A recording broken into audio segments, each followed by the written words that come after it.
We'll now call this meeting to order. It is 5:30. We do not have an opening ceremony, so we'll move to our open forum for agenda items. Benjamin, do we have any cards? No, ma'am. Okay, there are no cards, so we will move on to our items to be withdrawn from the consent agenda.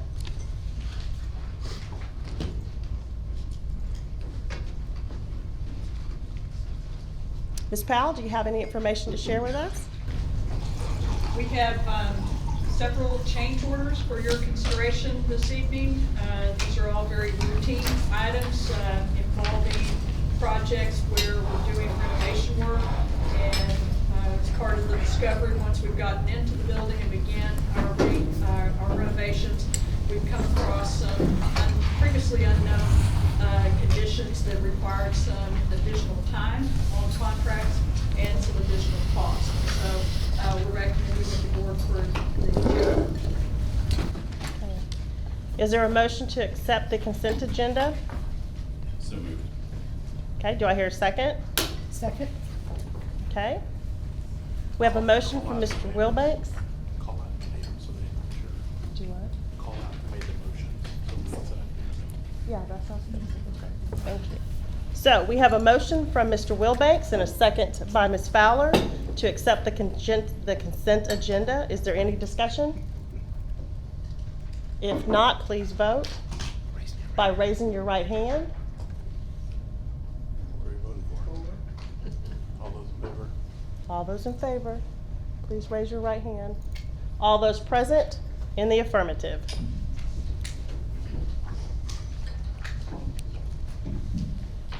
Okay, next on our agenda is our discussion for the 2019 Capital Needs Steering Committee report to the Board of Trustees. Dr. Cavazos. Thank you, President Mays. And this evening, we'd like to bring forward the Capital Needs Committee report.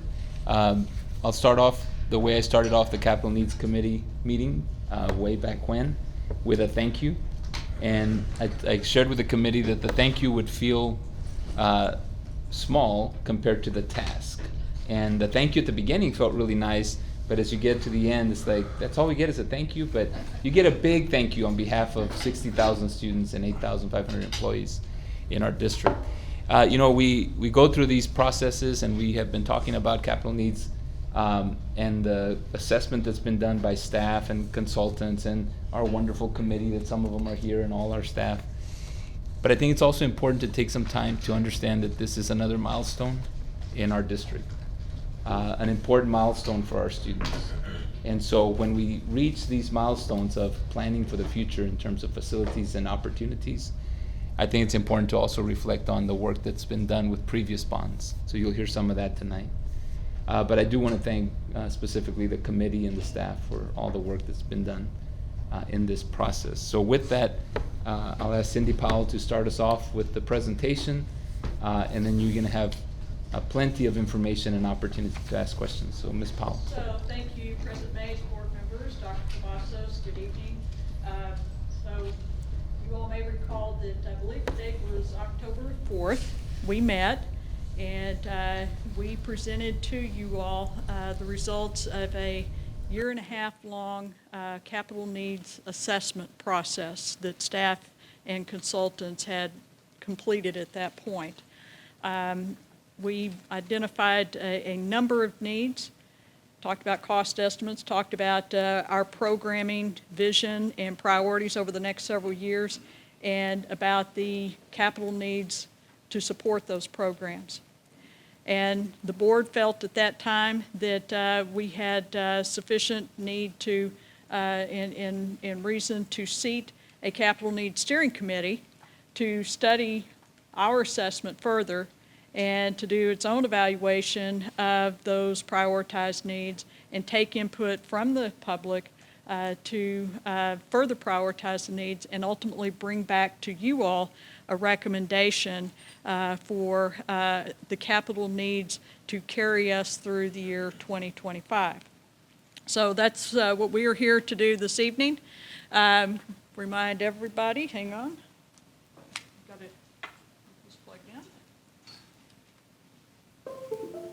Go.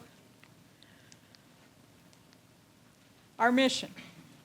Our mission in Arlington ISD is to empower and engage all students to be contributing, responsible citizens, striving for their maximum potential through relevant, innovative, and rigorous learning experiences. And the relevant, innovative, and rigorous learning experiences is what really drives a lot of our work in regards to assessing capital needs.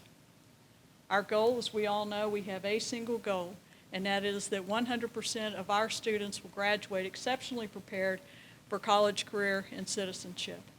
So we start with our youngest kids at pre-K, and we provide experiences and choices and learning opportunities for them, carry them all the way to graduation, and prepare them for whatever they choose to do after they leave us, whether that's to enroll in university, whether it is to enlist in the military, or go directly into the workforce.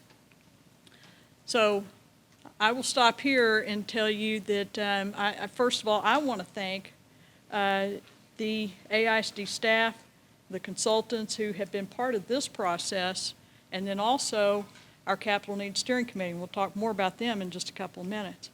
I will tell you that over the last year and a half, as we have worked through this process, that to a person, everyone involved has done their work through this lens, through preparing students, providing those exceptional, innovative, relevant learning experiences and the tools that they need, that our teachers need to deliver those experiences to our kids.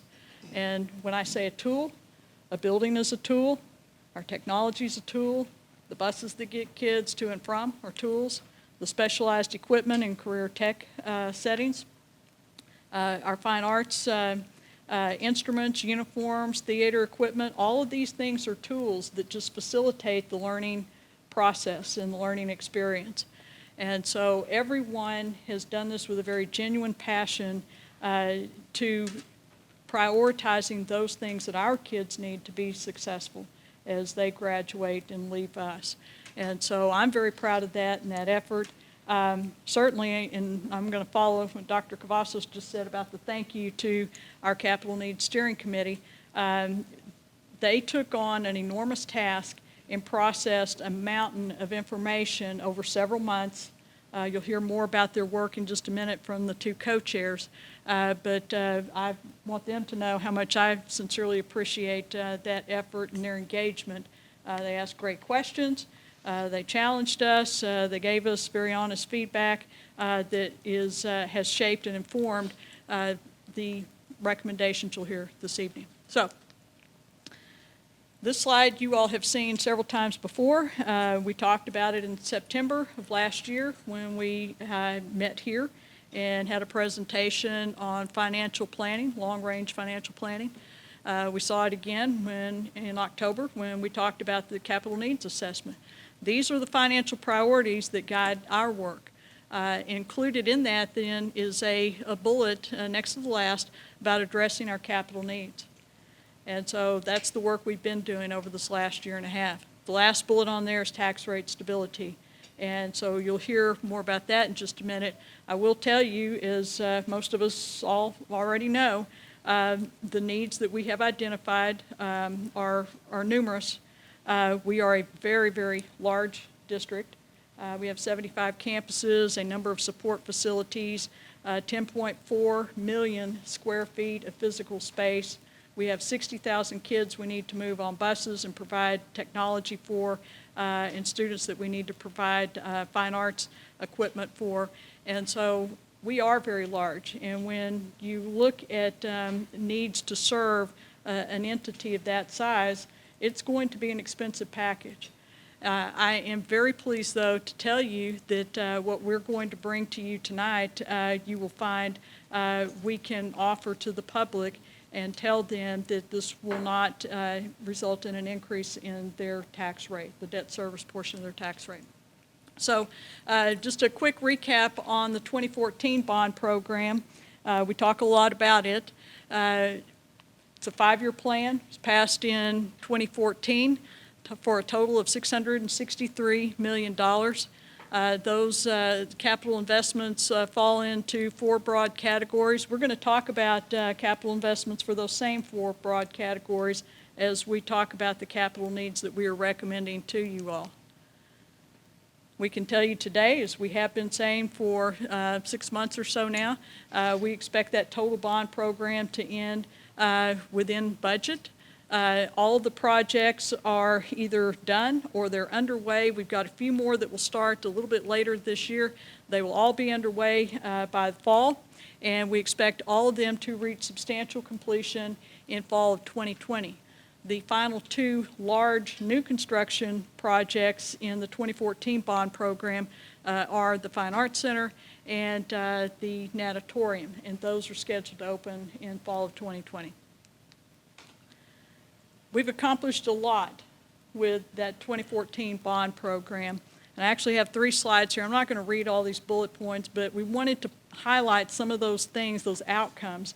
In each of the boxes here, the header is something that we had identified as an outcome, an expected outcome for the 2014 bond program. And what you see here listed as examples are the things that show that we have accomplished those expected outcomes.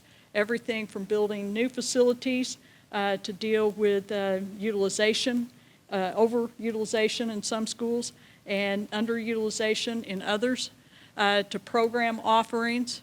We've repurposed spaces to use buildings more efficiently. We made condition improvements to every campus in the district except one, and that was Adams Elementary, and that's because Adams was brand new when we launched into this bond program. And then under safety and security, we increased camera coverage at every building, dramatically increased it from like 35% up to 80% coverage in all of our buildings. We added more keyless entry sites. We added a security vestibule to the main entrance at each one of our elementary schools to further control access. We added a bus tracking system. We added cameras inside and outside of our buses. We added enhanced security or enhanced communication systems through new PA systems and through digital handsets for administrators on our campuses.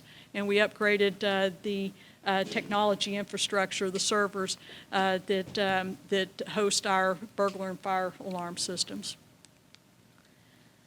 One of the things we talked about and identified as a significant need in the 2014 bond planning process was the need for more career and technical opportunities. And we certainly have provided that. We have the Career Tech Center that has been open now for 2 years. It offers over 30 comprehensive programs, 29 certificates that are offered to students attending the Career Tech Center. It works in conjunction with the Ag Science Center. We also renovated spaces, career tech spaces in our high schools, our 6 high schools, to provide additional opportunities there for those entry courses. You'll hear some more of that this evening. The Career Tech Center serves juniors and seniors. Students take their entry-level courses on their home campus, so we've upgraded the spaces even at the high schools, the 6 high schools, to accommodate those entry-level courses. All total, there are over 3,700 students that are enrolled in career and tech programming this past year. We also identified a need to enhance our focus on STEM programming in our elementary schools. And so we added 2 STEM labs at every elementary school. We also enhanced and expanded technology access for all of our students, making sure that we had provided Chromebook carts, 1 cart for every 2 classes for students in grades 3 through 6, and iPad carts for the youngest grades, pre-K through 2. And then in terms of choice, our district has dramatically expanded choice programs through the 2014 bond program. We had obviously the Diaper Career Tech Center that we've just talked about. We also initiated some very unique programming with our Fine Arts Dual Language Academies at the elementary level. We took 2 underutilized schools, elementary schools, and we repurposed those into Fine Arts Dual Language Academies. And those are wildly popular programs today, Corey and Jones. We also have an Ag Science Center that works in conjunction with the Dipert Career Tech Center. We are constructing today our Fine Arts Center and our athletics complex, and again, those will open next fall. So these are significant investments in program offerings for our students. Access was a key thing that we discussed in 2014. I heard Dr. Cavasso say many, many times that, you know, it's one thing to have a Fine Arts Dual Language Academy available to students, but if kids can't get there, what good is it? And we recognize that. 74% of our students are economically disadvantaged, and so it's just absolutely essential that we ensure that they have access just to get to and from these programs, even a very basic need. So we've purchased over 100 new buses through the bond program. Some of those, most of those are replacements. There was some expanded size of our inventory to accommodate new programming. We made sure that we had access to classrooms and specialized spaces on all of our campuses to provide special programming, whether it was the STEM labs at every single campus or the strings room at every single campus. In terms of fine arts, we purchased over 4,300 instruments, and this information is as of several weeks ago. And we probably have purchased more since then. But instruments for band and orchestra students across the district to make sure that if a student needs an instrument, they have access to one. We've also purchased technology and expanded our access to technology across all of our campuses. We purchased over 27,000 devices for students and provided calculators at all of our secondary campuses. We've made sure that each one of our high schools had access to a multipurpose activity center that's used by athletics and by fine arts students and other programming at every one of our campuses.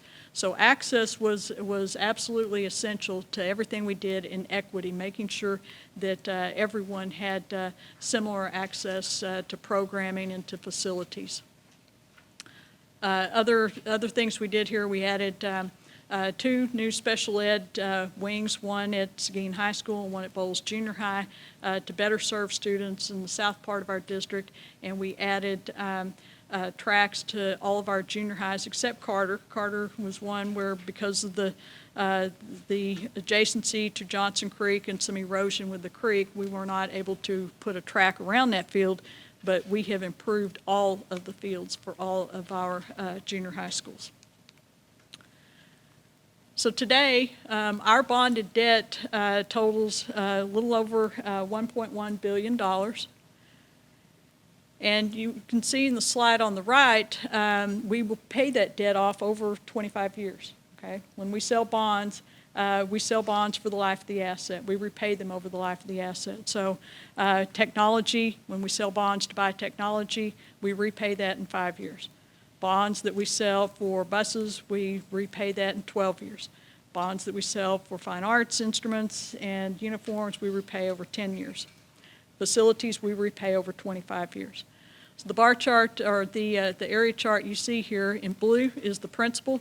The gray section is the interest on that principal, and you can see how over the next 25 years, our debt is declining.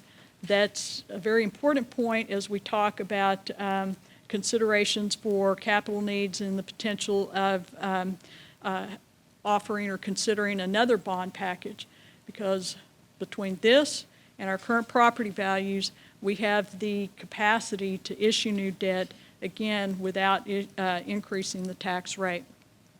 Our credit ratings are shown here. We update credit ratings each time we sell bonds. So these were from last July, and they have not changed in a number of years. For both Moody's and Standard & Poor's, the ratings that we have are the second highest rating category that they will assign to school districts. And I don't have the exact count, but the number of districts that are in that top tier is very, very small. So these are considered quite strong ratings. Again, the list of needs that we have to look at today is long. And as I said a minute ago, because of our size, the number of facilities we have, the number of our needs, we are looking at a very large total estimated cost of our capital needs, $965 million. And we can do this without increasing the tax rate. And that's an outstanding story all by itself. I think it's also important as we talk about bond program to understand the general fund side, the maintenance and operations side of our budget and our financial needs. We've talked about that a lot over the last year, more than normal, because we had anticipated that we would need to possibly go to the public this upcoming fall with a tax ratification election, a request to raise our M&O tax rate. And that was specifically because of the way that the state funding system works. As we all well know, when the legislature met this spring, one of their primary focus was school finance. And so they have passed legislation that invests a significant amount of new state funding into the public education finance system, and have made significant changes to the state funding formulas. One of the things that has come out of that legislation is that they are requiring all school districts to lower their M&O tax rate. So we expect that for Arlington ISD, we will be lowering our M&O tax rate beginning this year by 7 cents. And they're doing that because the state is investing more money now into public education. All right? So while we anticipated that we might need to talk about both a bond election and a TRE this upcoming fall, the TRE is not needed now, and actually we technically can't even have one under House Bill 3 for this current year. So taxpayers will have a tax rate that is 7 cents lower than what they have had previously. Full-day pre-K was something else that the legislature talked a lot about and prioritized, and they have mandated that all school districts implement full-day pre-K. That implementation begins with this upcoming school year. It's mandated to start this coming school year, but they recognize that districts will have a hard time implementing a program of this magnitude with just a couple of months between when they pass the bill and when the school year starts. So districts are able to get waivers initially for this. As you all know, through our budget discussions, we intend to implement full-day pre-K at 5 of our campuses in the 1920 year, and then we will continue our planning and working on capital needs to fully support that programming so that we can implement it at all the campuses the following year. And you will hear more about full-day pre-K and the needs around that as we move along. So we've already talked just a bit about our Capital Needs Steering Committee. And so I'm going to invite our 2 co-chairs, Gara Hill and Jeannie DeKine, to come and speak to you all and ultimately present to you all the summary of recommendations that we are bringing to you this evening for your consideration. They are going to speak as well about process and how the committee came to the point of the recommendations that we're sharing with you all. Following that, I'll come back up. David Sturts with Cooperative Strategies, who facilitated the process, will also come up, and we'll talk more in detail about the summarized information you see here. So Gara and Jeannie, if you all want to come on up. And I have to thank them. for all of their work and their willingness to chair this committee. It is a big process and has taken a good bit of time for the last 6 months. And both these ladies are going out of town tomorrow. And so we've kept them right up to the very bitter end. So they have their bags packed at home. So Keisha, I think you were. Yeah, just before they get started, I just want to make sure that anyone has any questions so far over anything that Ms. Powell's gone over. Okay.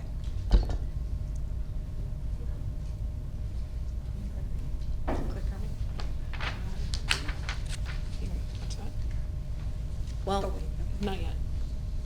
She's practicing. Okay. Ms. Powell is amazing, but we have to use notes. President Mays, members of the Board of Trustees, Dr. Cavazos, on behalf of the Capital Needs Steering Committee, thank you so much for allowing us to present to you this evening. Before we present an overview of the committee's charges, processes, and recommendations, it simply cannot be said enough how instrumental the district staff has been in facilitating the Capital Needs Steering Committee's work. Thank you to Cindy Powell, Dr. Stephen Wirtz, Michael Hill, Chad Branham, Anita Foster, Tony Drollinger, Kelly Horn, Dr. Christopher Anderson, David Lewis, David Stevens, Tim Collins, and many, many others for informing our work and supporting the committee. And when we say supporting the committee, they not only answered our questions, they answered every singular question of every community member who showed up to a community dialogue, and started with the basic information every single time. So there was no question, no amount of information that was too much that they did not support.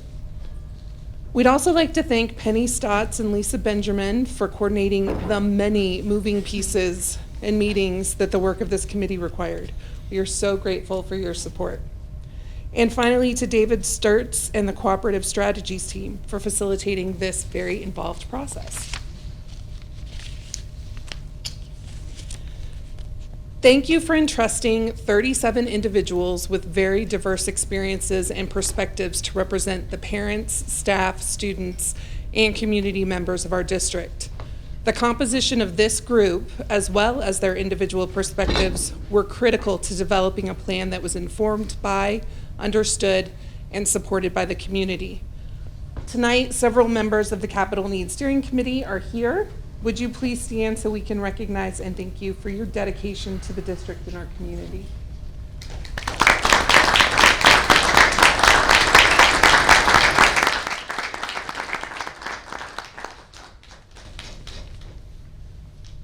In October, the board established the purpose of this committee as being to provide recommendations to the AISD Board of Trustees for prioritized facility and identified capital needs through 2025 to support the district's strategic plan.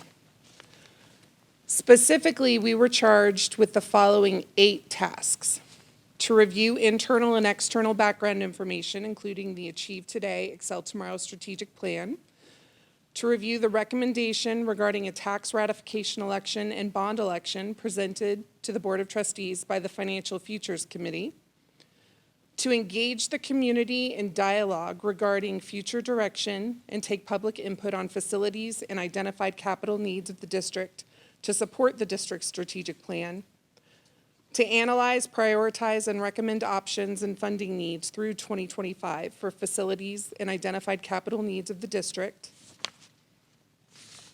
to establish and organize subcommittees as appropriate to research and analyze capital needs; to provide interim progress reports to the board as appropriate; to agree by majority vote of the committee members present and eligible to vote upon all final recommendations; and to issue to the board a final report no later than June 27th, 2019. You're here 2 days early. What you will see next is how we accomplish the specifics of our charge. During the course of this committee's work, which began last January and concludes with our recommendations to the board, our committee members gathered information, discussed priorities, and provided feedback in a number of ways. We held 6 meetings as a full committee, conducted 4 subcommittee meetings, 1 each for transportation and fine arts, and 2 for safety, security, and technology. We assisted in the facilitation of 8 community dialogues, participated in 2 options development meetings, and considered and discussed the results of 2,506 community dialogue surveys.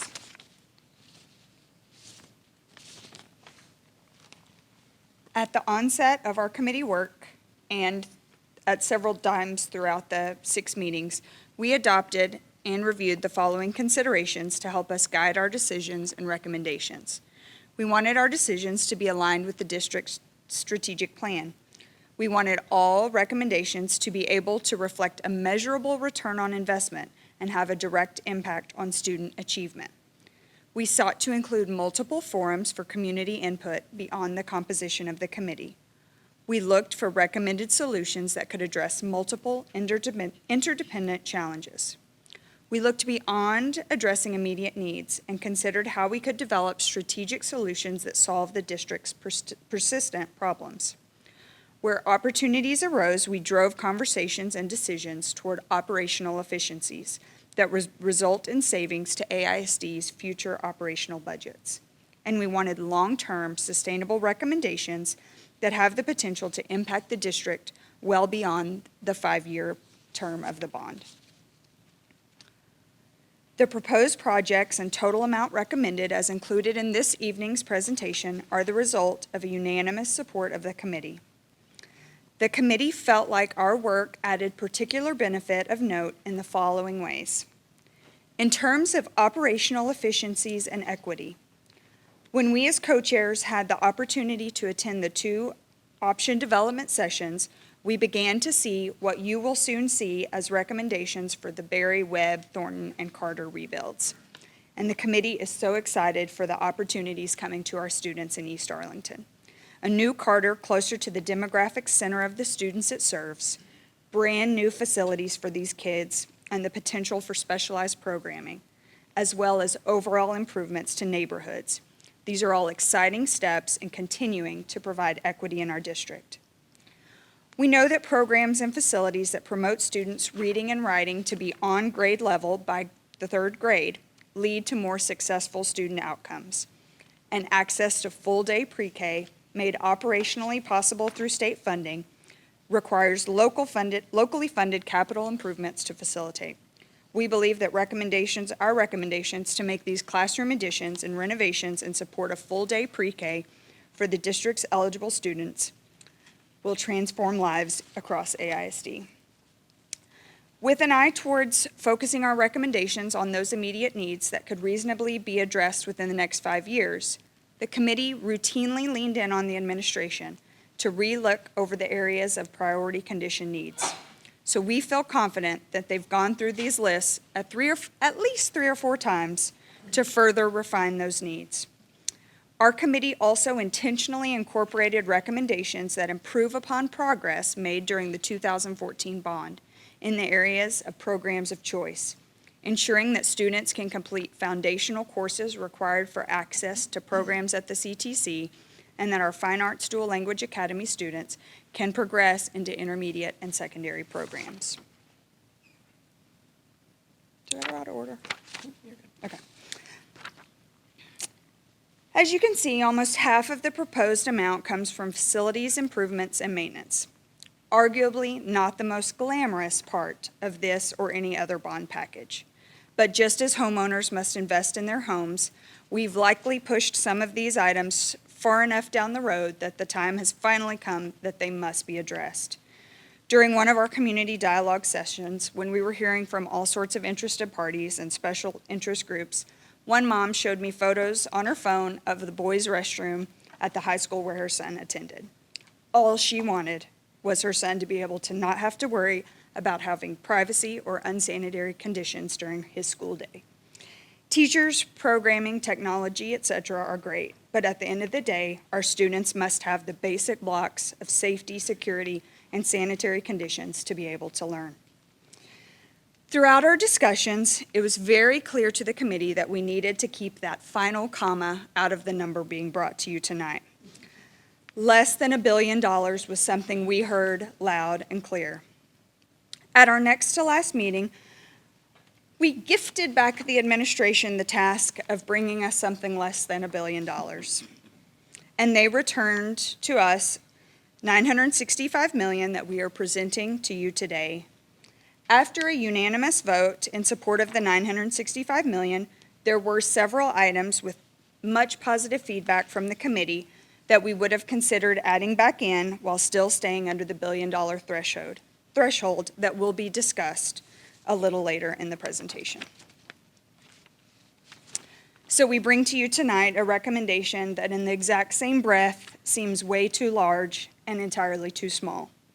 Prioritizing and contemplating and valuing what one student's perfect pathway is over another's is a truly impossible feat. This process and task has been one we've taken seriously and clearly to heart. And we thank you all for the work that you will continue to do in evaluating the bond package on behalf of all students in AISD.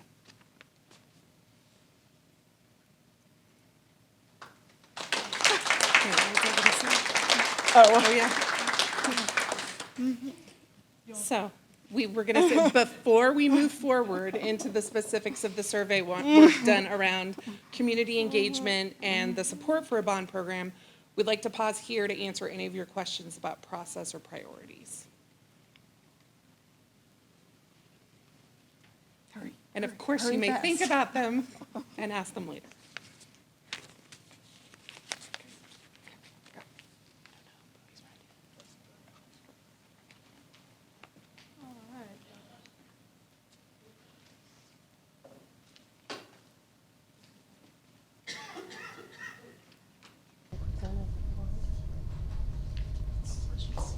You ready to keep going? Okay. Yeah, we're good. Thank Okay. you.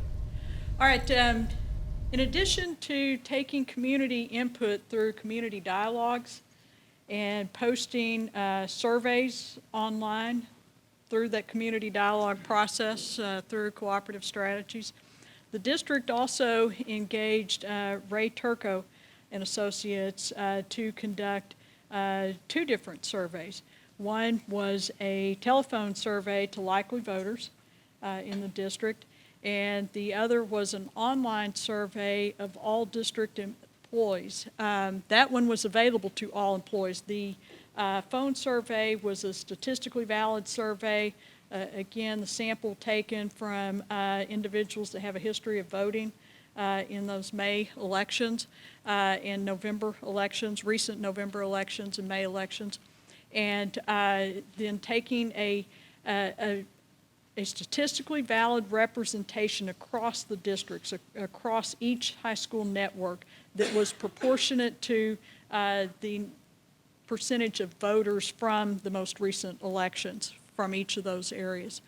And so Mr. Turco came to the board earlier in the spring and presenting the findings from that survey to the board. And you can see them here.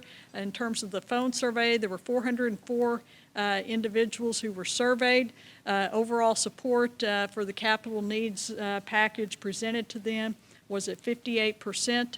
And then the online survey, we had 3,214 of our 8,200 employees respond, and those responses had an overall support rate of 59% for the recommendations or the items that he presented and questioned them about. In total, there was support for dollars exceeding $1.2 billion, up to $1.5 billion that he found through the survey. I will tell you that as a next step, we intend to ask Mr. Turco to go back to the public after our presentation to the board, and he'll have more specific items to ask about. And so it will be a much shorter survey, but he will conduct another survey of likely voters, not the same individuals necessarily that we phoned here, but to take their input, gauge their level of support for the items that you're seeing in this package this evening. So with that, I'm going to ask David Sturts to come and speak to us. And we all know David very well. He works with Cooperative Strategies. They helped us put together the 2014 bond package. He's facilitated the Capital Needs Steering Committee process, the community dialogue process, and the building of the facility master plan. And so he's going to speak to us about that work and some of the key components of the facility master plan. Thank you, Cindy. President Mays, members of the board, Dr. Cavazos, it is an honor to work with your leadership, this committee, and your citizens on this process. It continues to be so.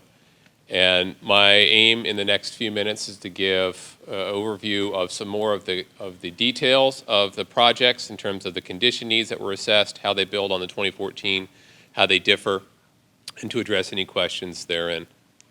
So, big picture, when we started this process, you always start with more dollar amount than you end up wanting to spend. And we started out with a little over $1.2 billion.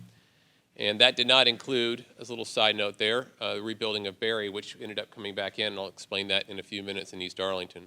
Recommended package of $965. This proportional chart here shows the projects adding up to that $965, where you can see a good amount of that, almost half, is just fixing up the top priority needs in your buildings. In 2014, the master plan looked at your priority, categories everything from priority 1 to 5, where 1, it was life safety, 2 was that it could be life safety, 3 was educational enhancements, 4 and 5 got into the aesthetics and in improvements. Then what this package does is what those 1 and 2 priorities taken care of at the schools, this builds on that and takes care of the things like Gara mentioned, the bathrooms. I was actually at that table, saw those pictures, right? And ceilings, replacing ceilings, VCT, the vinyl carpet tiles, and things like that that have exceeded their useful life, and that when refreshed brings new life to that facility, and that's in here district-wide. So back in 2013, Dr. Cavazos challenged us with setting out for world-class facilities across the district. And the 2014 took a big step programmatically to address that for fine arts dual language, for career tech, athletics, and so forth. And this process builds upon those program needs while filling in the gaps on the condition. That's what that 413 is every school is going to be refreshed inside and out. Rebuilding Webb, Thornton, Berry, and replacing Roark and Knox, that's at $100 million. I'll show over that in a minute. That is refreshing the East Arlington area and taking advantage of some great opportunities with the city there. And then you see the rest, safety technology, rebuilding Carter, and in the high school Fine Arts Dual Language Academy facility, so on and so forth. The next slide shows that in more detail as you can read all of it and see the percent of total. When you look at everything that has to do with condition renovations, fixing what's broken or past useful life, and rebuilding facilities to address any kind of condition need, that's over 70% of this package is focused on condition specific or condition related renovations.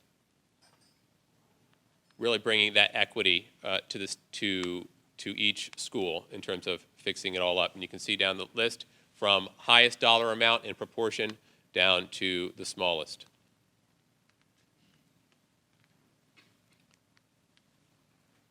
Some specifics: replacing aging schools, Carter Junior High, Berry, Thornton, and Webb. It's very specific there in that area. I have a couple slides that will deal with that, and we'll get to that exciting opportunity there. At Fine Arts Dual Language, building off the success of Corey, one of the things that we discussed in 2014 is we're going to start at the elementary school, and the next bond package we're going to plan for junior high. This does that. And this goes a step further and plans to have this program and accommodations available for high school students as they pass from Corey Jones up to Gunn through to a high school program as well. Continuing the replacement of transportation of bus replacements and the service vehicles and sometimes more efficient modes of transportation for students, shuttle buses and those kinds of things, and security-related items like keyless entry locks, that cheaper to maintain over the long haul, great security step forward for you, and right-sizing Bailey, adding additions there to the cafeteria and classrooms to accommodate demand. Here's the first of 3 slides to talk through the rebuilding of East Arlington. And in brief, what you have here is an opportunity to swap Carter, move Carter to the Knox site. And in doing so, swapping out the Wessler Park area for the land at Roark, closing Roark, and building a new elementary school at Thornton and at Berry, moving Carter to the existing Knox site in Wessler Park. The boundaries that you see there west of 360, those are our proposed concept for how to make this switch work and have all the students go to the school that makes geographic sense for them while fitting within capacity. So nobody's overloaded, nobody's way under capacity. And so that you see that the Roark, Knox, Thornton combine into a school at Thornton, Berry, Boundary, Crow. You see how that expands there. The Carter site would be repurposed for a site to be determined. That has not been specified, but is to be determined and is still in your, something that you still own, obviously. Lots of investment in this part of East Arlington. And when you do so, because this is older part of town with the older schools, smaller schools, and a more densely packed area, the impact of the disruption to students is fairly nominal from a distance standpoint because the schools are fairly close. So in some cases, a closure of Roark and moving to Thornton will be closer to some kids who currently go to Roark or actually physically close to Thornton, and so it's kind of a wash for some kids. And finally, as Gara mentioned earlier, Gara and Jeannie mentioned that this is the plot showing all the existing current Carter Junior High students. The Knox Wessler Park site is actually closer to most of those kids who attend the school anyway. So it's all in the neighborhood.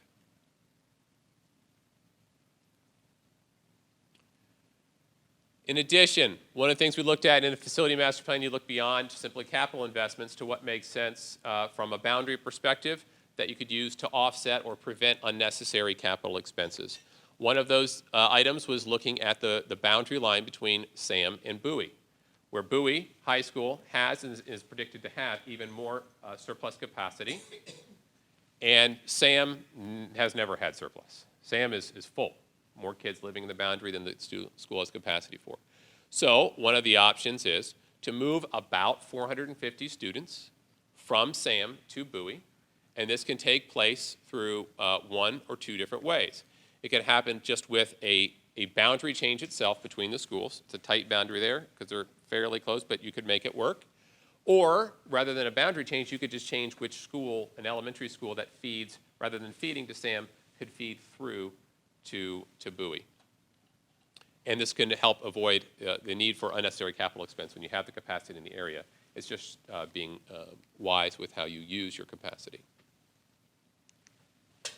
Full day pre-K. One of the signatures programmatically of this package is improving access or preparing access for full day pre-K across the district. The transition begins in this year, and there's 5 particular buildings that we're looking at focusing on to start, with additions at about 13 different campuses, bathroom renovations, and other things to get prepared for all eligible students to have pre-K across the districts. This includes building classrooms, renovating. Sometimes you have the classrooms, but they don't have a bathroom, so you just put a bathroom in there so that you make sure that it's appropriate for kids. And then the furniture, the furnishings, the FF&E, furniture, fixtures, and equipment. Athletic improvements. One of the challenges to deal with is the fact that you're losing access to UTA Stadium. And so after much back and forth throughout the process, what does it look like to solve this issue? What the recommended path forward is to just do some renovations at Wildman's and Cravens, new locker rooms, replace the field, turf, some replacing bleachers, but to start a long-term path of providing high school-specific competition fields at every high school. And so this next step would start that process in this bond package, and the next bond package would pick up another one, and so on and so forth, similar to the building off of the fine arts dual language, phasing this out over several bond packages. And that's actually a point. When we took that 1.2 billion, then you added Barry on top of that, and we get down to 965. One of the things that we looked at is when you're prioritizing something out of that total needs package, it is not cutting and saying this is not a priority. It's saying in time, at this time, to stay in this financial reality, given what the district can reasonably accomplish in a 5-year period and manage, all things being considered, these are what we prioritize, those other things to be prioritized in the next go-round, much like things that priorities 3, 4, and 5 items from the last condition needs roll up into this one from 2014 to present. And then at the high school and junior high athletic improvements include turf, replacing turf at several of the high schools, resurfacing high school tracks, the restrooms, scoreboards, and bleachers, lights for the stadium so you could have junior high competitions, in concessions and storage, so making the junior highs ready for competition as well, so they don't have to borrow and share with high schools. So the building condition summary. This is going back in time a little bit, but just as a refresh, again, in 2014, that condition assessment looked as an engineering approach, which looked at individual systems and just said, okay, this system is past its useful life, we need to put dollars into it, and scaled that across, looked across the entire district from a system standpoint to make sure that we took care of all the basic systems on that priority 1 and 2 level. This was an architectural assessment, a different assessment, which then looked at holistic needs of every campus. Okay, we've got the big things taken care of. We're going to go down and look at them at what does the building need to function as it was designed, plus how we need it to for our modern instructional model. And so that approach is a much more building specific, much more nuanced approach. And so the equity that you have is equity to the need to meet that standard by building. Buildings' needs are going to vary, but the standard's the same.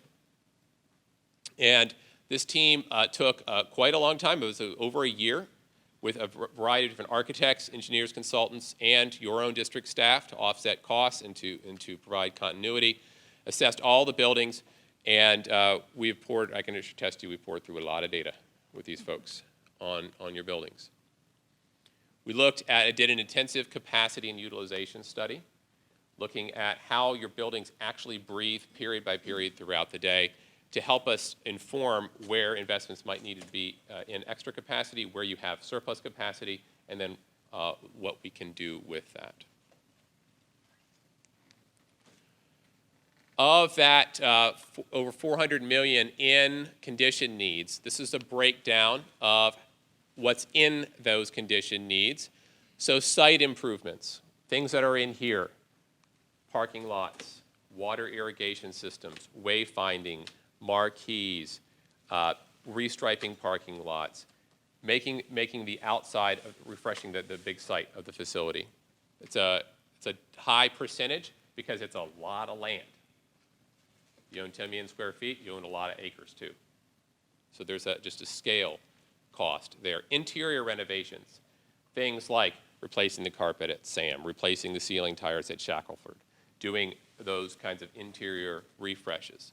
HVAC and plumbing, bathrooms. Bathrooms are specifically called out here, actually about 10%. Athletic facility improvements, gone over those. Kitchen additions and renovations. David's team did a extensive study looking at all the kitchen needs, where you need additions, what kind of refresh. So this brings equity across the district. And you can see that site and interior, these are large gross square feet items. And then beyond that, 12%, 11%, 11%, 10%, fairly even cut on some of these big, what kids and teachers live in every day. You live the plumbing, you live the HVAC, you live the interiors, and that's what a lot of these dollars go to. As well as playgrounds down here towards the end. One of the priorities that came out in your community dialogues was very clearly preschool and playgrounds. We want to provide access to pre-K. We want those kids to be able to run around, because cooping them up anymore and just preparing for tests, that's no. Don't do that with 4-year-olds. Drive you crazy in themselves. So big access, having playgrounds like you have at Peach and McNutt, the newest playgrounds, the shade structures. This provides a modern Playground for age appropriate for the younger kids and the older kids with shade so that can be used year round at all elementary schools, as well as roof replacements, ADA, technology refresh. All total, you're over 2,600 different kinds of condition renovation projects over the next 5 years in this package.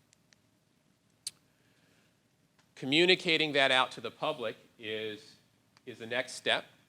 And so there's work done right now to take all of this information and all of its nuance and 2,600 items and be able to communicate it in a very succinct, visually driven way to explain campus by campus, school by school, what items are coming in the renovation package for each school to be posted on the website, to be printed and distributed so that folks know what's coming to their facilities. And again, the note, as mentioned earlier, these items are prioritized based upon the gap to a standard, what we're looking at to support your instructional model at every school based on its current condition. And so the dollar amounts vary, but the standard is the same.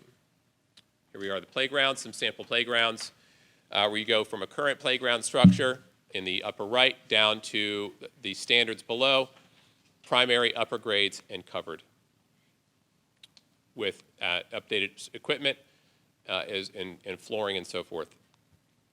Updating classrooms at all the schools as well, library, clinics, support spaces, beyond the guts of the building, the roof and the plumbing and the carpet, also refreshing the learning space as well from an equipment standpoint where students spend majority of their day.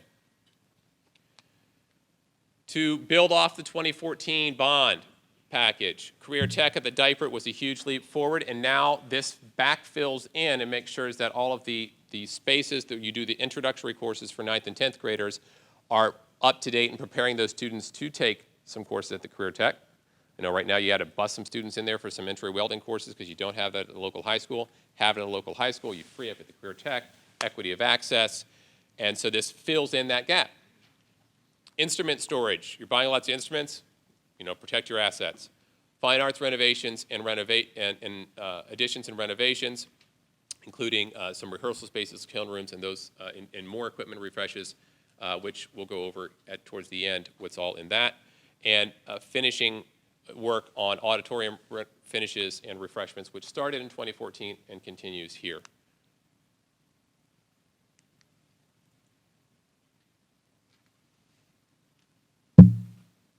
Questions over this section? All the way through it and then. All the way through and then questions at the end, okay.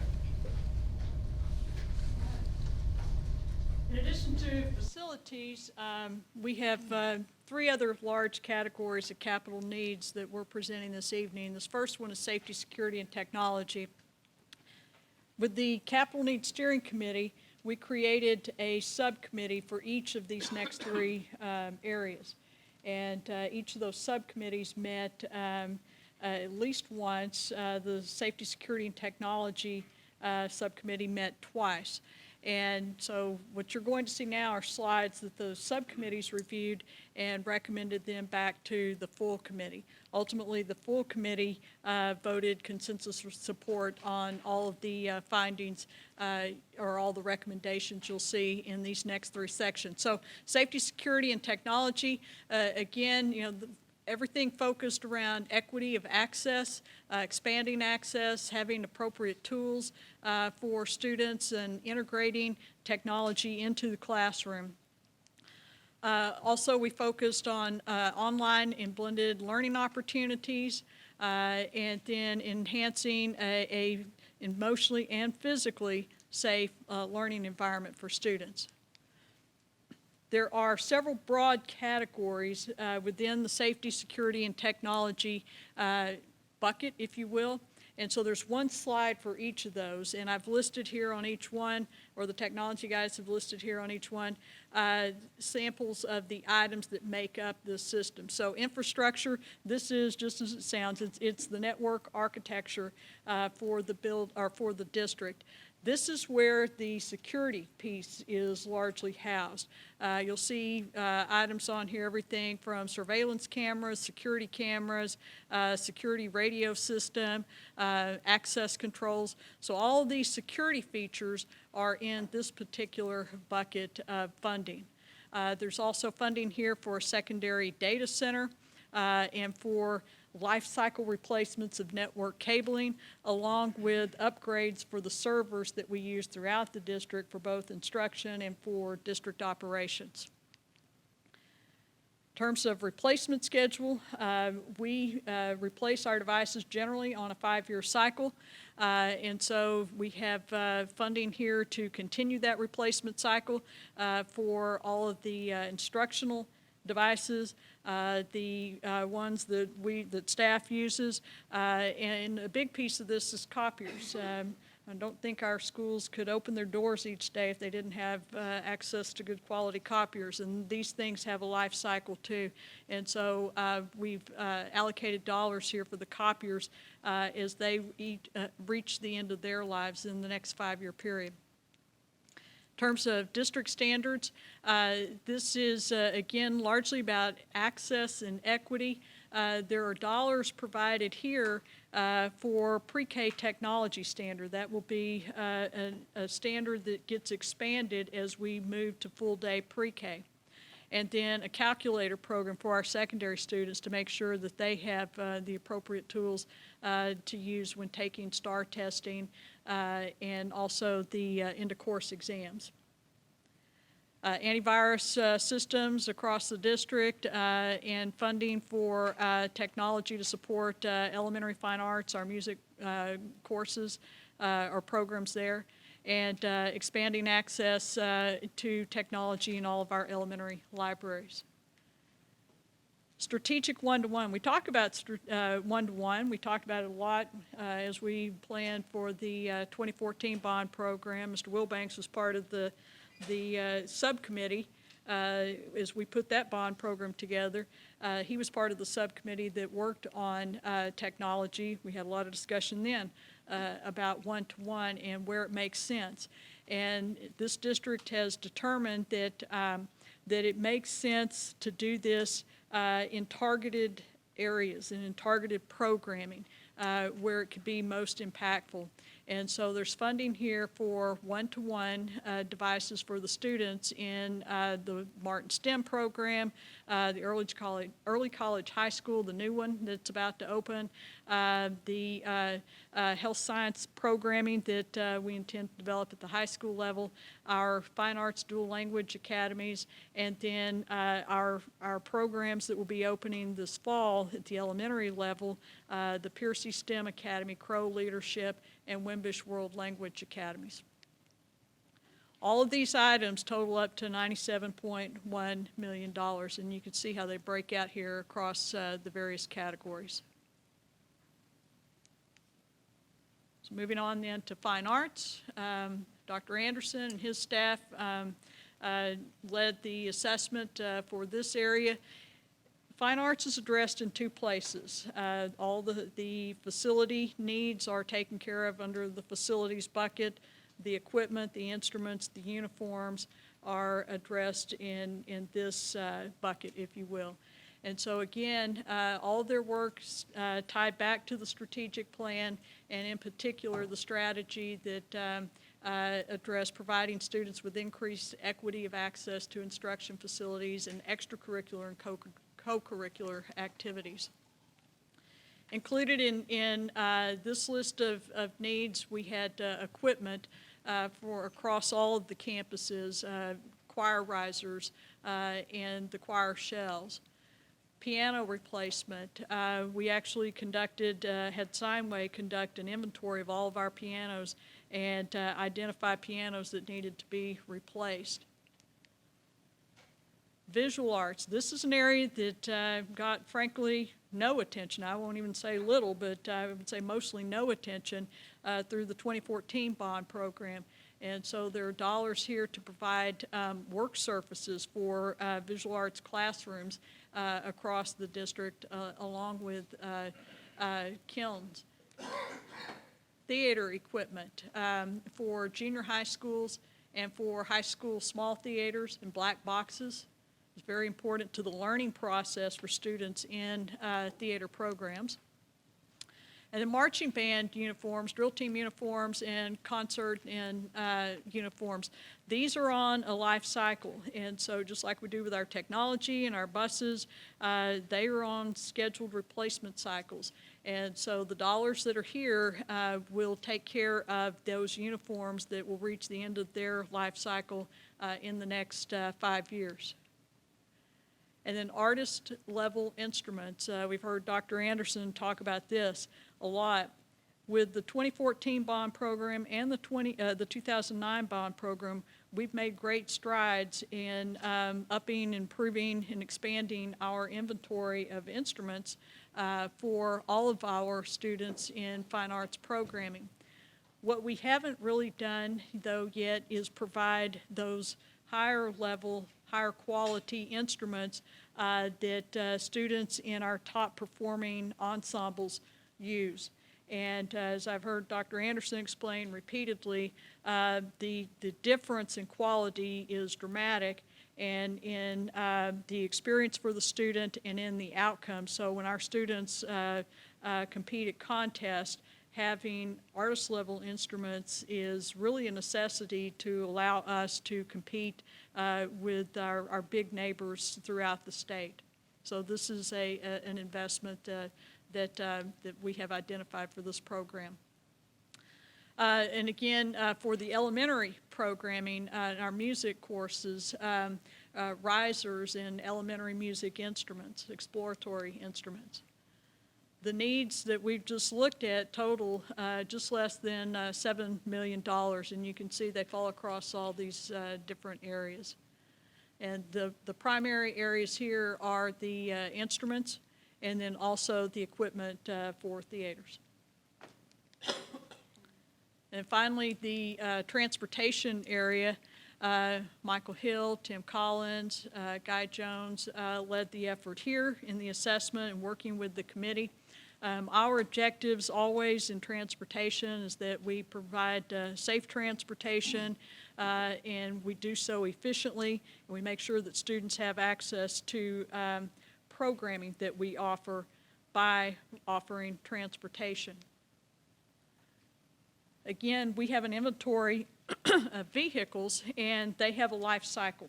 So a lot of what you're going to see here are life cycle replacements. In addition to that, we know that we have programming needs that will grow over the next 5 years. And you see some of those programs listed here, everything from the Fine Arts Center and Athletics Complex to our new college and career high school that will open in August, and the new elementary academy programs that will open in August. And then something new for us, hazardous routes. We have provided in the past very limited additional routes to help students, provide access to students and transportation for students who live in areas where we really had some concern about the route they might have to walk to school. In this particular package, we've identified some places along major thoroughfares across the city where we felt like it was just not safe for students to walk to school, especially our youngest students. And so we've made sure that we factored that into our planning for our fleet needs. So you see here a list of a summary of the vehicles that we've identified that will need to be purchased over the next 5 years. And I've got a slide in just a second that you'll see where we break that down between what are replacements and what are additions. And I'll call your attention here to shuttle buses. We've been calling those activity buses to date. This is something that has been fairly new for us in the last couple of years. They're the small buses. You do not have to have a CDL to drive a bus. We have found these buses to be very efficient for us and have been very helpful as we move kids across the city for special programming in the last couple of years. So we have bought some of those vehicles out of the general operating fund, and also most recently we've just ordered some from some savings that we had in the transportation portion of the 2014 bond program. So we've built into this particular recommendation 22 more of those because we think that they provide wonderful opportunity for us to move small groups of kids very efficiently. And then obviously our service fleet. We have, again, this, and I'll back up to the shuttle buses. To date, we've used the term activity bus amongst staff, and that was something that the committee brought to us and said, you know, I'm not sure we understand what an activity bus is. It sounds like we're going to just a party or something. And so we felt like that maybe a shuttle bus was a better descriptor of that type of vehicle. Similarly, for years we've referred to the trucks and the vans that we use in departments and plant services as white fleet.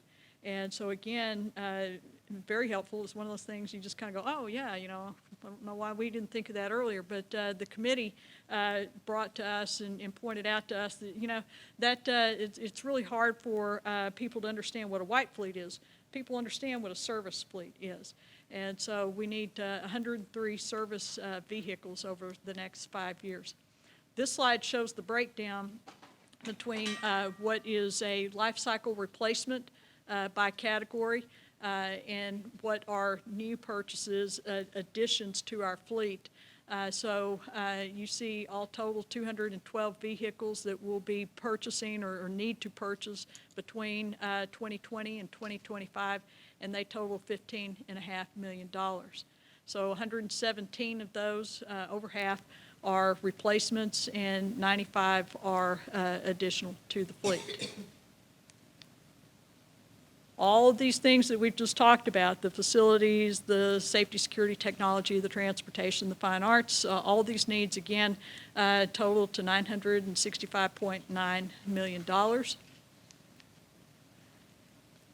And as we worked with the committee, you know, we brought an initial list of $1.2 billion. We've worked internally as staff and looking, especially in the facilities piece of this and the condition needs, to identify those things that could hold, that could wait until the next 5-year cycle to look at. And those things we prioritized out to help reduce the dollar amount. What you see here are some more major items, standalone type items, not just condition needs, that we ultimately felt like were lower priorities as we looked at how we could get the entire package below $1 billion. And so what you see here is a list of items that we brought back to the committee at the last meeting, and there were group discussions around these, and you can see the visual over here. This was actually, I think, David was at this board right here from the last meeting, where we captured what the groups, the different individual groups saw as priorities in bringing some of these items back. And we've highlighted here in pink or in red 4 things that there was enough consideration and interest from the committee that I think that if the board wanted to consider adding any ones of these things back, these would be the items that had the most interest around them, including the service center. We had originally recommended that the entire service center that houses maintenance, security, transportation be replaced. We've scaled that back and are recommending that instead that we phase that in, starting with transportation and security. So that was an area where the committee had some interest in looking at going back to the full-scale replacement of that facility. Also, the elementary gyms. I think there are 7 gyms here that we pulled out. They were what I would call standalone projects. We have included in the condition needs for pre-K 11 replacements. But these were metal gyms. We don't have to replace them, and we felt like that they have enough useful life left in them, again, that we could hold on that if need be in order to bring the total down. total cost of the package down. Ag Science Center addition and high school softball field renovations. We had initially identified improvements to the high school softball fields. Today they are practice fields. Students go to the softball complex, which is on the Workman campus, for competition events, competition games. And so we had initially identified a need to upgrade the campus softball fields to allow for those games to take place on home campuses. Again, in an effort to try to prioritize down to a package below $1 billion, we had brought that back as an item that we thought could come out. Because we do have the softball complex. And I do think that there was some interest from some on the committee to consider bringing that back. So those were the primary things on this list that we thought that warranted pointing out to the board for your consideration as you look at this list of needs. All of these needs are geared towards helping us accomplish our strategic plan. And you know, when I started this presentation, one of the things that I pointed out, we had several slides that talked about outcomes from the 2014 bond program. And so similar to that effort where we said, okay, what do we expect to get from this investment? Very similar kinds of things. Replacement of aging facilities, improved utilization of facilities, access, choice, increased safety and security for all of our facilities, protecting our investment in our assets. Here I've listed it as facility condition improvements. That largely is around protecting our access. And then certainly early education, the investment in pre-K, that will have such a long-term benefit, instructional benefit on our students all the way through graduation. Next steps after tonight and after possibly another meeting on Thursday where the board will discuss these identified needs. Then, as I mentioned earlier, we intend to begin a follow-up survey through Ray Turco and Associates. We've already been drafting the survey questions with him, and he intends to start that possibly as early as Friday, maybe into next week, to gauge community support around these more specific items. The first survey that he did had a broader scope, and the questions were more general about some of the identified needs. Now then that we've honed in on this list of recommendations, he can ask more specifically about certain things. In August, the first board meeting we have in August is August the 8th. This is the first one on the schedule at the moment. This, we would anticipate the board would have another discussion perhaps around these recommendations. And at that point, we anticipate that we would have the results of that follow-up survey from Turco and Associates to present to you all. We've talked a lot about how you fund capital needs, and we probably should have started with that explanation again at the beginning. When you look at capital needs, typically school districts look to bond programs to fund these things. And so if the board chooses to go forward with a bond proposal to potentially fund these identified capital needs, that would be an election that would fall on the November general election date. The last day to call that election is August 19th. And so it's just something that we will need to be mindful of moving forward. If we want to hit that November general election date, which is November 5th, August 19th is the last date to call that election. So that is an awful lot of information from a lot of people, and thanks for hanging in there with us. But there, any one of us are available to answer questions. We also have the department folks who help put together their respective pieces of this here, and certainly can answer detailed questions. Format that we'll follow is we'll allow everyone to ask a question if they choose. over any of the parts that are here. We also still have our steering committee. Our members are also still here, so just be mindful of that if you have any specific questions. So I'm going to go ahead and start with Mr. Hogg. Thank you, Ms. Mays. Ms. Hill and Ms. DeKine, thank you so much, and all the committee.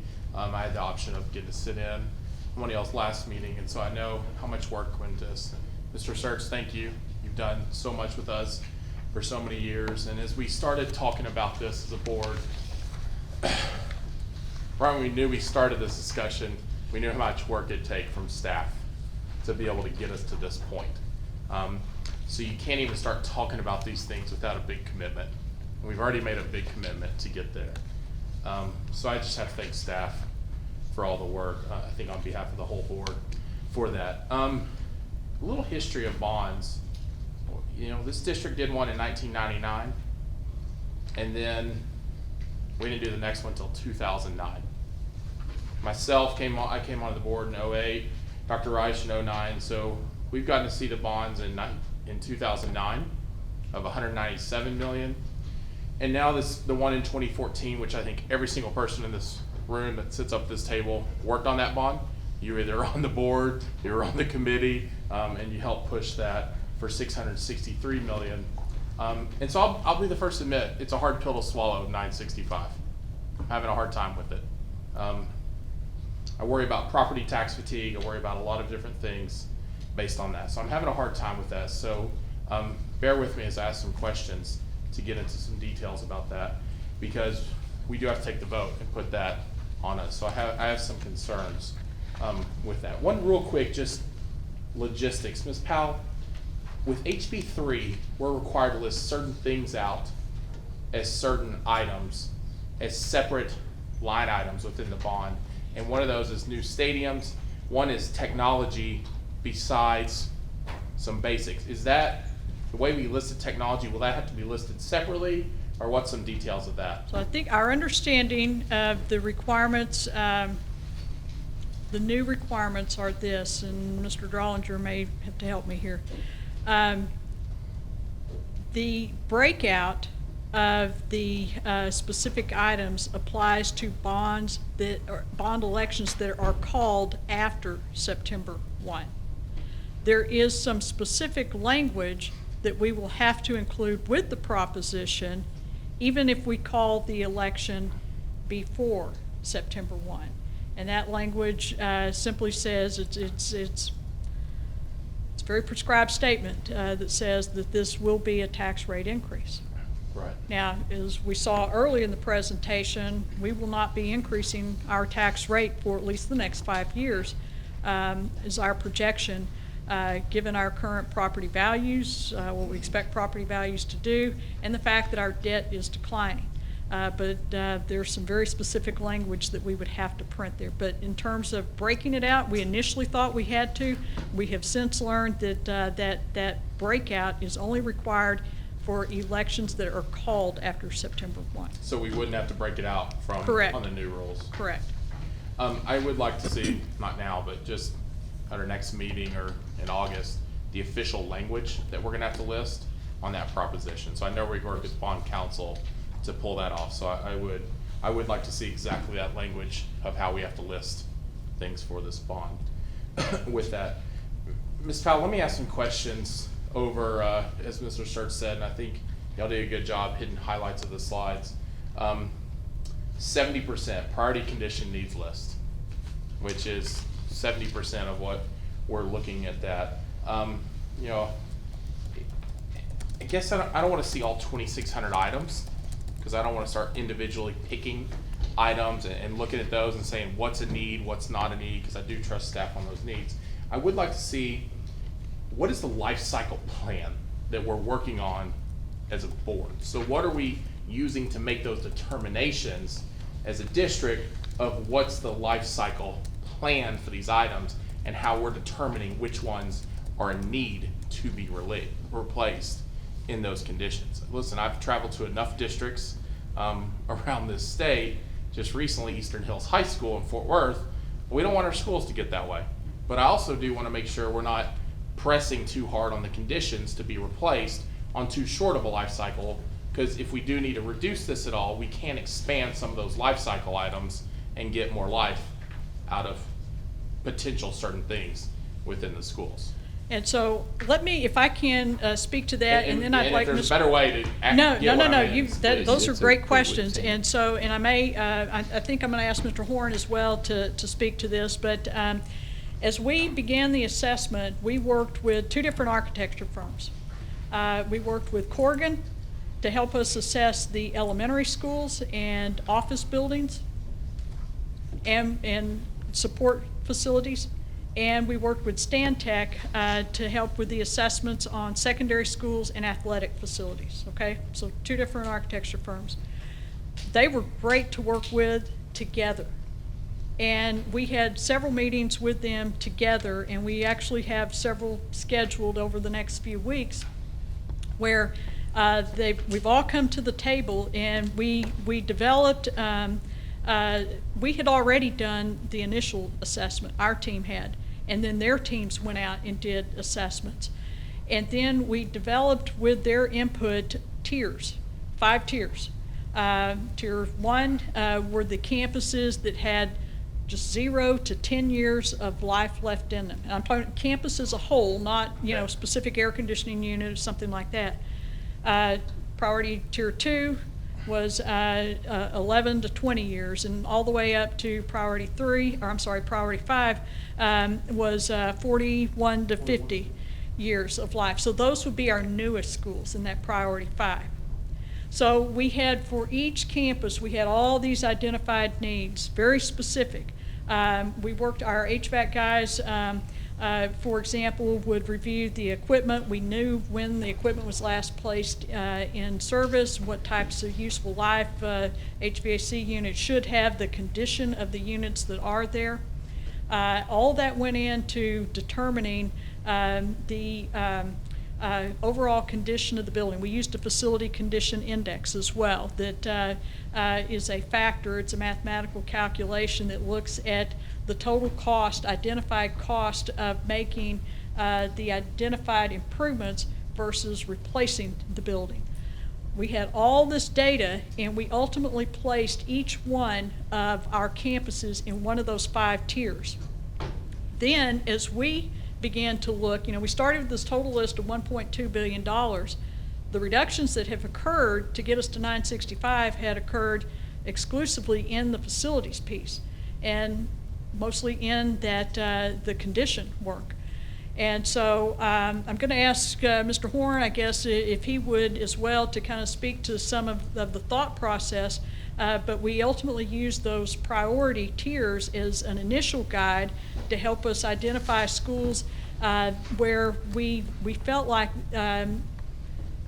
we could go to those particular campuses and look at specific items that we had already identified as a need to say, okay, does that have is that a piece of equipment that needs to be replaced in the next 5 years, or can that wait until the following? And so after he speaks to you, I give you an example of some of the things, just hard counts of what makes up that big number. So I don't know if you want to add anything to that.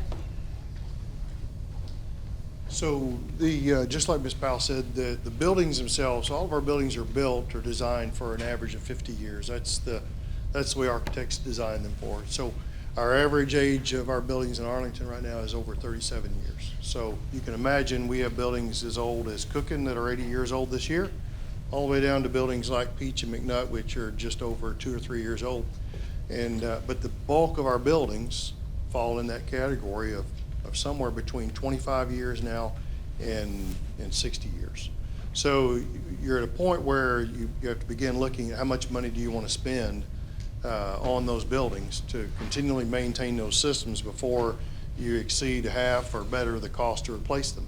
And that's why some of our buildings that Ms. Powell and David talked to at this point, buildings like Berry and Thornton and Knox and so forth, Roark and Blanton, and there's a number of them that fall in that 0 to 10 years of useful life. It's not necessarily that they can't continue to be used, but they then fall in that category, like you said, Mr. Hogg, of we don't want our buildings to look like that going forward. There's just a standard that we want all of our students to experience, and we've talked about that. a number of times, we'd like for them to experience a standard like McNutt or Peach or some others. And so we need to put a little bit more into those older buildings to extend their life or consider replacing them.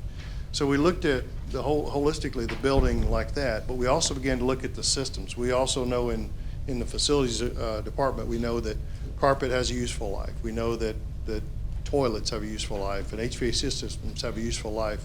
And so rather than kind of go down that and tell you here's what each is typically, or how long each will typically survive and be useful to continue that life, we assessed each one of those. I had each of the different groups, whether it was HVAC or whether it was plumbing or electrical or the general maintenance teams, look at all of those systems in each building and categorize them all and determine which of those systems we could continue to live with and extend or which we needed to begin to replace. And so in a district this large and the average age that we are, those systems are starting to stack up on us a bit, if you will.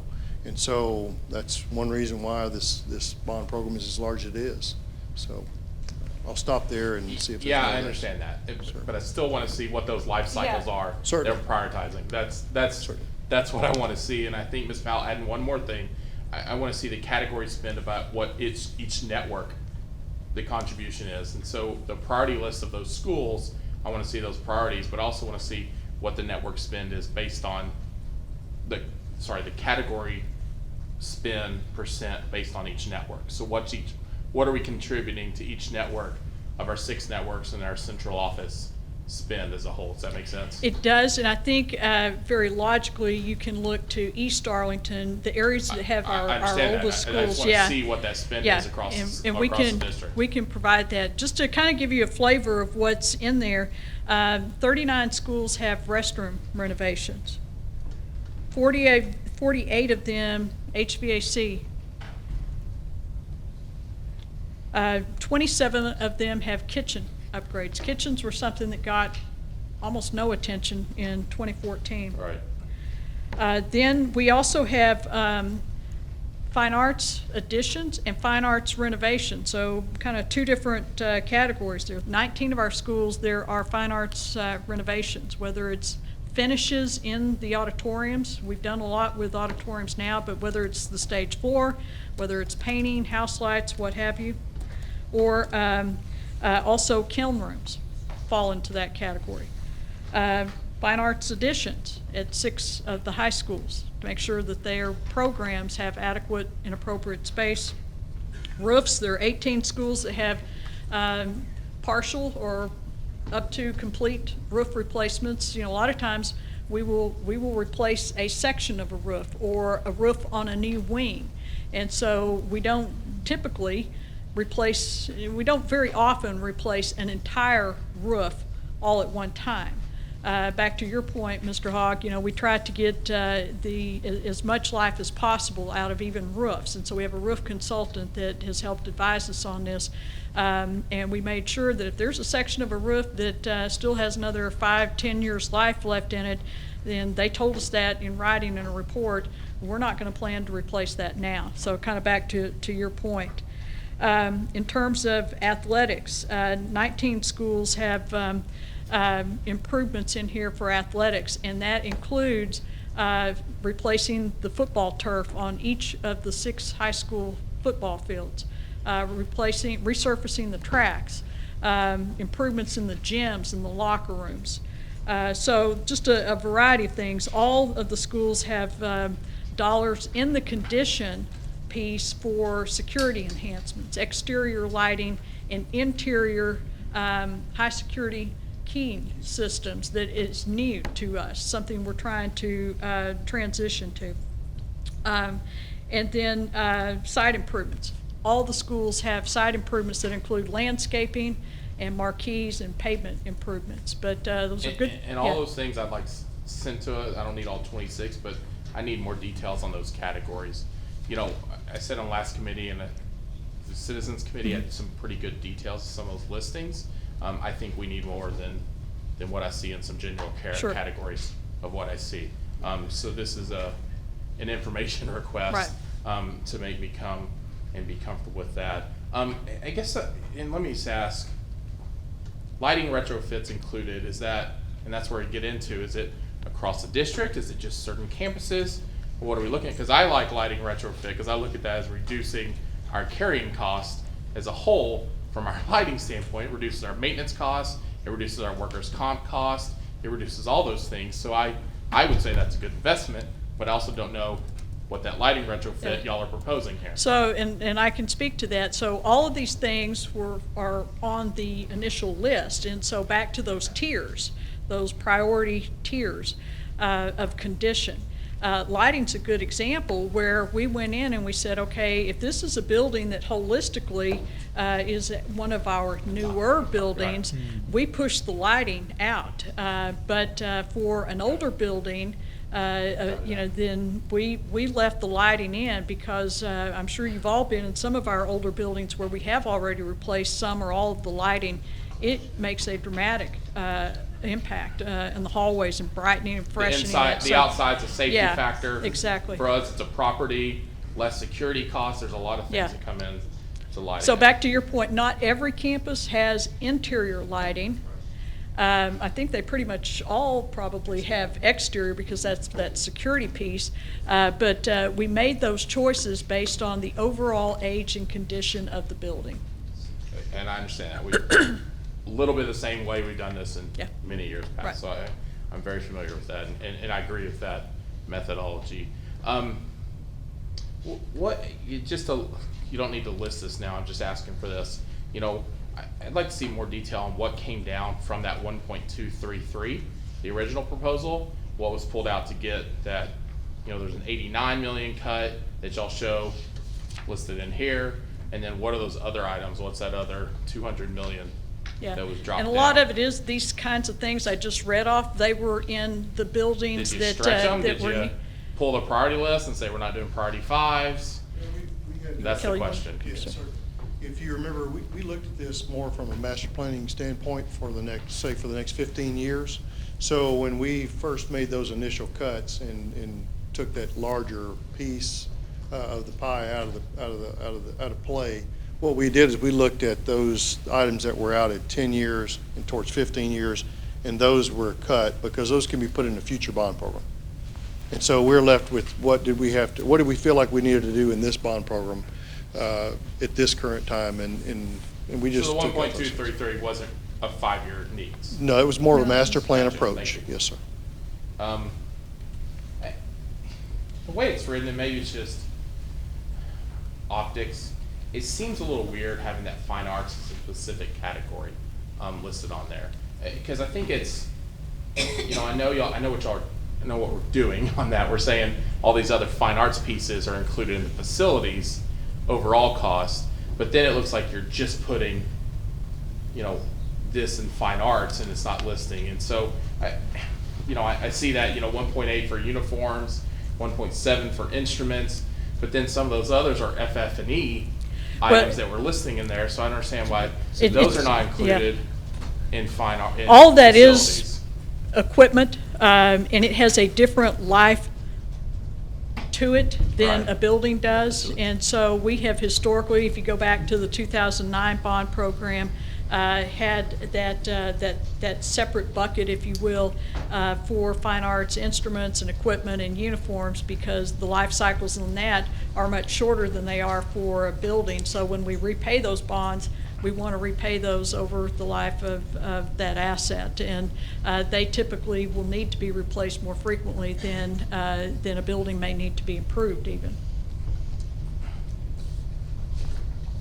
From optics, it looks really, I don't feel like it's full. And so with that, I do want full category breakdowns of what the spend is on athletics, what the spend is on fine arts, what the facilities, instruments, everything together, so I can see what those investments are in different programs to get to that level. Because with just that little category, and I understand we've done this past. I remember the many discussions we've had over uniforms, which still blows my mind that band uniforms can be kept for that long and consider a capital needs item. And the new one we didn't have in the past was drill team uniforms, but I know how long those are all kept. to utilize. So I think making sure we understand what categories we're spending under is a key factor. Let me ask on CTE, as we talk about on career technical education, if we expand our CTE, Ms. Powell, we get an extra with new HB 30 funding and what's happening.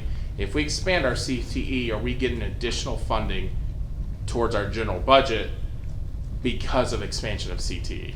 So if we are expanding capacity and then we enroll more kids, I mean, that's Career Tech is funded based on contact hours. And so if we increase the number of students that are in those eligible programs, then yes, we will generate more funding through the state funding formulas.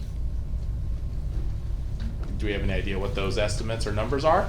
I tried to back can't into those? give you something off the top of my head this evening.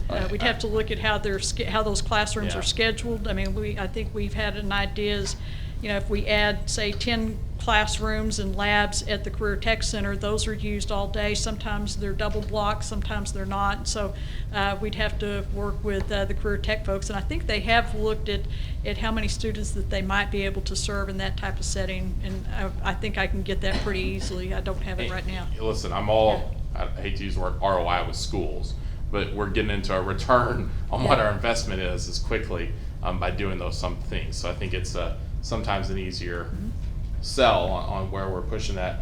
Why in each high school and not expand either the CT and diaper center, because we're talking about welding and building and some of those, or the ag center where we're already running buses from each one of those campuses every day, and I know those are only junior, senior levels. Why not expand that to freshman, sophomore, so that then those facilities are not being, because those are not Right. easy facilities to put into place in each high school, a welding center.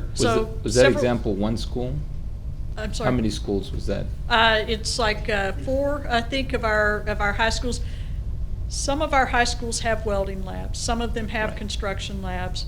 And so the dollars that are here are to create labs at those schools that don't have them now, so that they can serve those introductory courses on those campuses. At the Career Tech Center, our welding labs today, our welding courses are full. They run from, I think it's like 6:30 in the morning to 6:30 in the evening, literally. And so they would not have the capacity to serve students there in those freshman and sophomore courses. And that's my question. Why would we not consider expanding at either the ag center where we have a big welding area, or, and I'm just using welding example, it could be, any of the other trades that are out there. Why would we not expand it where we're already busing and have a located single facility, which has been a little bit of our plan as a whole. We've talked about many years in the past of, being able to take it. It's easier sometimes to bus kids to get them to those locations. We have a good hub and spoke system built up to get us to where we're needing to go on those. So I'm just, from a cost standpoint and productivity standpoint, why are we trying to build at each high school and not at centralized facilities? Yeah, so I think there are a couple of things there. I think from a curricular standpoint, transporting especially the freshmen every day might be a bit of more challenge with their being new to high school and their curriculum, their courses. We would have to also dramatically, I think, increase the bus fleet and the number of bus drivers to take on transporting that many more students. Right now, we do transport for the schools that do not have their own construction labs or welding labs today. We are transporting those kids, and they are going, I think, mostly to the Ag Science Center to take those entry-level courses there, which is limiting what we can offer to students in the upper-level program in the Ag Science area, because their welding lab is being used some for introductory courses. And it's a great segue to where I'm getting, because I know busing is a challenge, and I really appreciate y'all adding the busing for hazardous routes. I think that's something we haven't addressed enough in the past, and I think it's a critical need for us to add with that. Are we underselling ourselves? And I know bus drivers is hard to find right now. Let's just put a problem out there. Us and every other district are having a hard time hiring bus drivers. I think in the last 2 years, we've increased our salary 3 times as a board. We have still a high turnover rate. There's lots of conditions. Our healthcare is some of those conditions. There's a lot of things that go into place. We've made sure they get enough hours. Are we allocating enough for transportation to get to those needs? Because the complaint we still hear sometimes is junior high transportation. Some of these things we still hear complaints about, shortened field trip schedules, some of those things that we constantly hear about. Are we having enough added on to that transportation? Because I sit there and I see some of those hazardous routes. I'm not proposing we go down below 2, but I get, as a 5-year-old and a 3-year-old, I think we're asking 5-year-olds to walk 1.9 miles. That blows my mind. Can't fathom it on some of these roads that we're asking them to walk on. So I ask, do we have enough on that transportation allocation, or is that based on what we think we can hire and actually fulfill? Yeah. Because the worst thing we have is buses sitting there that aren't being used because we don't have enough people to use them. So we did not base the number of buses you see here on the number of drivers we think we can actually hire. Mr. Hill, Mr. Collins worked and looked at a number of different routes and looked at our schedules and determined the number of buses that we need to serve those routes. And they've looked at it multiple times over the last year. And we did add some when we started talking about the hazardous routes. We are getting a bit of relief from the buses that we've got on order right now, those shuttle buses that we've ordered. And Mr. Collins has told me even personally recently that will help us in managing additional routes going forward, whether it's for a special program or a hazardous route. And let me ask one more, Ms. Mays, and I'll stop because I've got a lot. I just can't. I don't want to kill everyone on all their time. On the because I don't want to get into polling, I don't want to get into tax rate until just a little, I'll let my other colleagues go. On the athletics, I think the long-term plan is actually a good one. I think I always get worried saying the word stadium because people automatically start thinking over the top extreme and they want to slit your wrist when you're talking big. We're not talking that. We're talking reasonable, good stadiums that meets the needs of what our schools need on there. I do worry about, I've seen this in other boards around the state, and even we've done it in the past. Here's our long-term plan, but there's no ironed out plan for this long-term plan. So we talk about a long-term stadium plan of 6 at each one. Have we done a master plan footprint? Because if we bring the softball fields back in, I start thinking of Arlington High. Do you know where that's going to go? Do you know how that's going to be? So that we don't have the problem of renovating a softball field if that ever comes out in this, and then you're having to change that when that long-term plan comes in to be able to meet those needs. So that's a good question. Today, I'll just use softball because you mentioned that all of the high schools have practice softball fields exist, and so as we go forward on upgrading a football field to be a competition field, we will start by prioritizing which one or ones have the most space, the most opportunity for any expansion that's required on bleachers and infrastructure and parking, because we may have to add some parking to accommodate football games, large gatherings, where we don't necessarily have that much parking today. And so we will take them in order of the ones where we think that we have the most capacity, the most participation in those kinds of activities, and we'll work through them like that. We may ultimately come to certainly one that will eventually be a challenge in terms of space, and that's something that we'll have to work through as we move forward. I appreciate that. And you notice I still got some others, but I don't have any questions over Mary Thornton and Carter plan because I think it's a really good plan.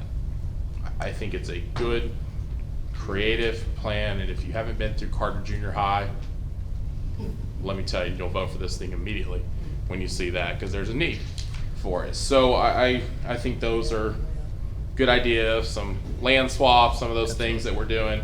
I think those are great ideas. So there's a reason I didn't ask any questions about that. So I'll stop. I have other questions, but I'll stop, Okay. Ms. Mays. We'll come back to you. Any other board members with questions? Yes, Mr. Wilbanks. Thank you, Mr. Hogg, for all your pertinent questions. I, like you, think that 9.65 is going to be a big little swallow, because 9.65 still rounds up to $1 billion. But I commend the work that you guys have done. I like the fact that you started out thinking, you know, how are we going to queue this up over the next few bond cycles, and really assessing all the needs of our school district, especially on the facility side. Couple of questions. Starting, you didn't want to go there, but I'll go on the polling.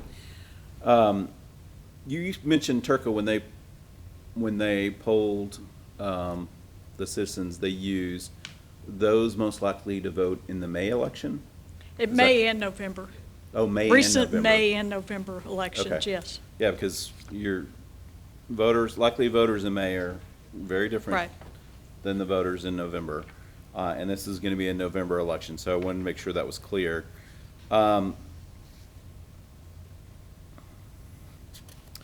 then my next thing, going back to your chart where you showed the total debt outstanding, is it possible to get provide to us, kind of starting with a 2009 bond up through now, and then maybe even with projected, the total amount of debt outstanding over all the years from 2009 to current, and then if this, assuming this bond package passes, what that would look like into 2040.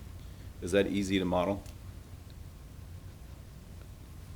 Yeah, I think we can get that. I mean, the actual data, certainly. but- Yeah, absolutely. going into the future. And the way, the reason I can stand here tonight and say that there's no tax rate increase is because we have modeled that debt and how we would structure it to pay out. And so, yes, I think it's a matter of kind of, I think if we assumed the current size of the bond package, then yes, I think we can put together a chart that shows here's what going forward the debt would look like if we pass this election and add that debt into to what already exists. Yeah. Yeah. I mean, the good news is, you know, we've done the modeling and we know that, hey, this is not going to cause an increase on the INS rate. And anyone will tell you that that's going to significantly improve our chances of, I mean, it's very propitious on our outcome come November if we go to election. Greatly increases the chances of that passing. But what I want to know, I mean, we're still going to get beat up from the anti-debt crowd. They've already started showing up at some of our school board meetings. But what I want to be armed with is those KPIs on, given Arlington and our total tax base, property tax base, what are those KPIs for a district in terms of total debt outstanding? For, you know, like when you go to buy a house and you get a mortgage, they look at, you know, what your payment's going to be as part of your total income, right? And if you're too high, that they don't approve you for a loan. And just so that we internally kind of see where we're projecting out and make sure that, yes, we're doing our job and making sure that, you know, this is financially prudent, going out with, even if we went out with a 1.2 billion, that we would be within the standard KPIs for measuring what our debt load is before it starts affecting our bond ratings. Okay.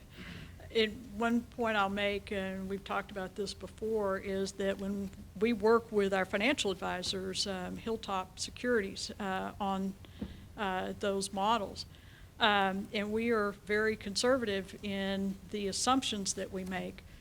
We have to assume how property values will change each year over time. We're very conservative on that. We're also conservative on our assumption of what interest rates will be when we sell bonds, because we sell bonds each year. We don't pass a bond package and then sell them all at one time. We sell them annually over the life of the bond program, so that we have the dollars to cover the contracts that we're going to issue in that upcoming 12 months. So for perspective, with the 2014 bond program, when we talked about it and the size of it, we said that we anticipated the tax rate might need to go up 15 cents based on those models that we had run. And that it would go up 15 cents for a period of 4 or 5 years. It went up, it maxed out 12 cents 1 year and then started coming back down in his, that's just kind of a side note to how we build those models. But yes, we can put something together, I think, to show what you're after. Yeah, and I think it would be very helpful, as my colleague Mr. Hogg mentioned, if we could get broken out, and I would take his request even further. You know, we've got our broad categories of facilities. You have broken out, I guess on page 27, how much to address priority needs. But, you know, going back to all of us, I think of, you know, Ms. Mays was my first chair of capital, the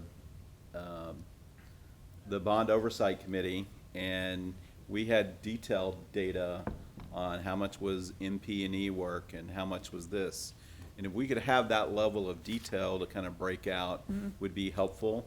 Also on each of the sections, like the next biggest section is the technology. And we've got a lot of broad categories there, just in the infrastructure. And so we've if we can got go to that, that next subcategory and break that out in a binder for us, so as we kind of go over these deliberations, we can see if we think there may be, we trust you guys. You guys are the experts. You've done a lot of work. But if we're thinking as a board, the 965 million is just a little too high, where we might be able to direct you to maybe look at, say, cutting this by 5% or this by 10%. And we can provide and that would help. Yeah. Having that next level, you know, as opposed to cutting facilities by 10%, if we could go to that next level down, that might help us going forward, if we decide that 965 is too much. And then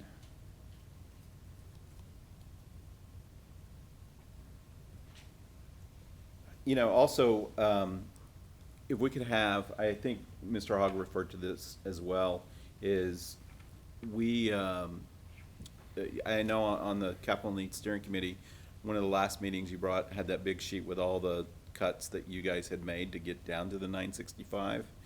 And knowing, you know, those things that we might want to add back in and what those costs are, so we can have those numbers to play with as well, that would be very beneficial.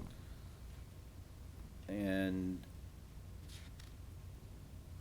I think the only other specific question I have, thank you for pointing out that I was on the technology subcommittee.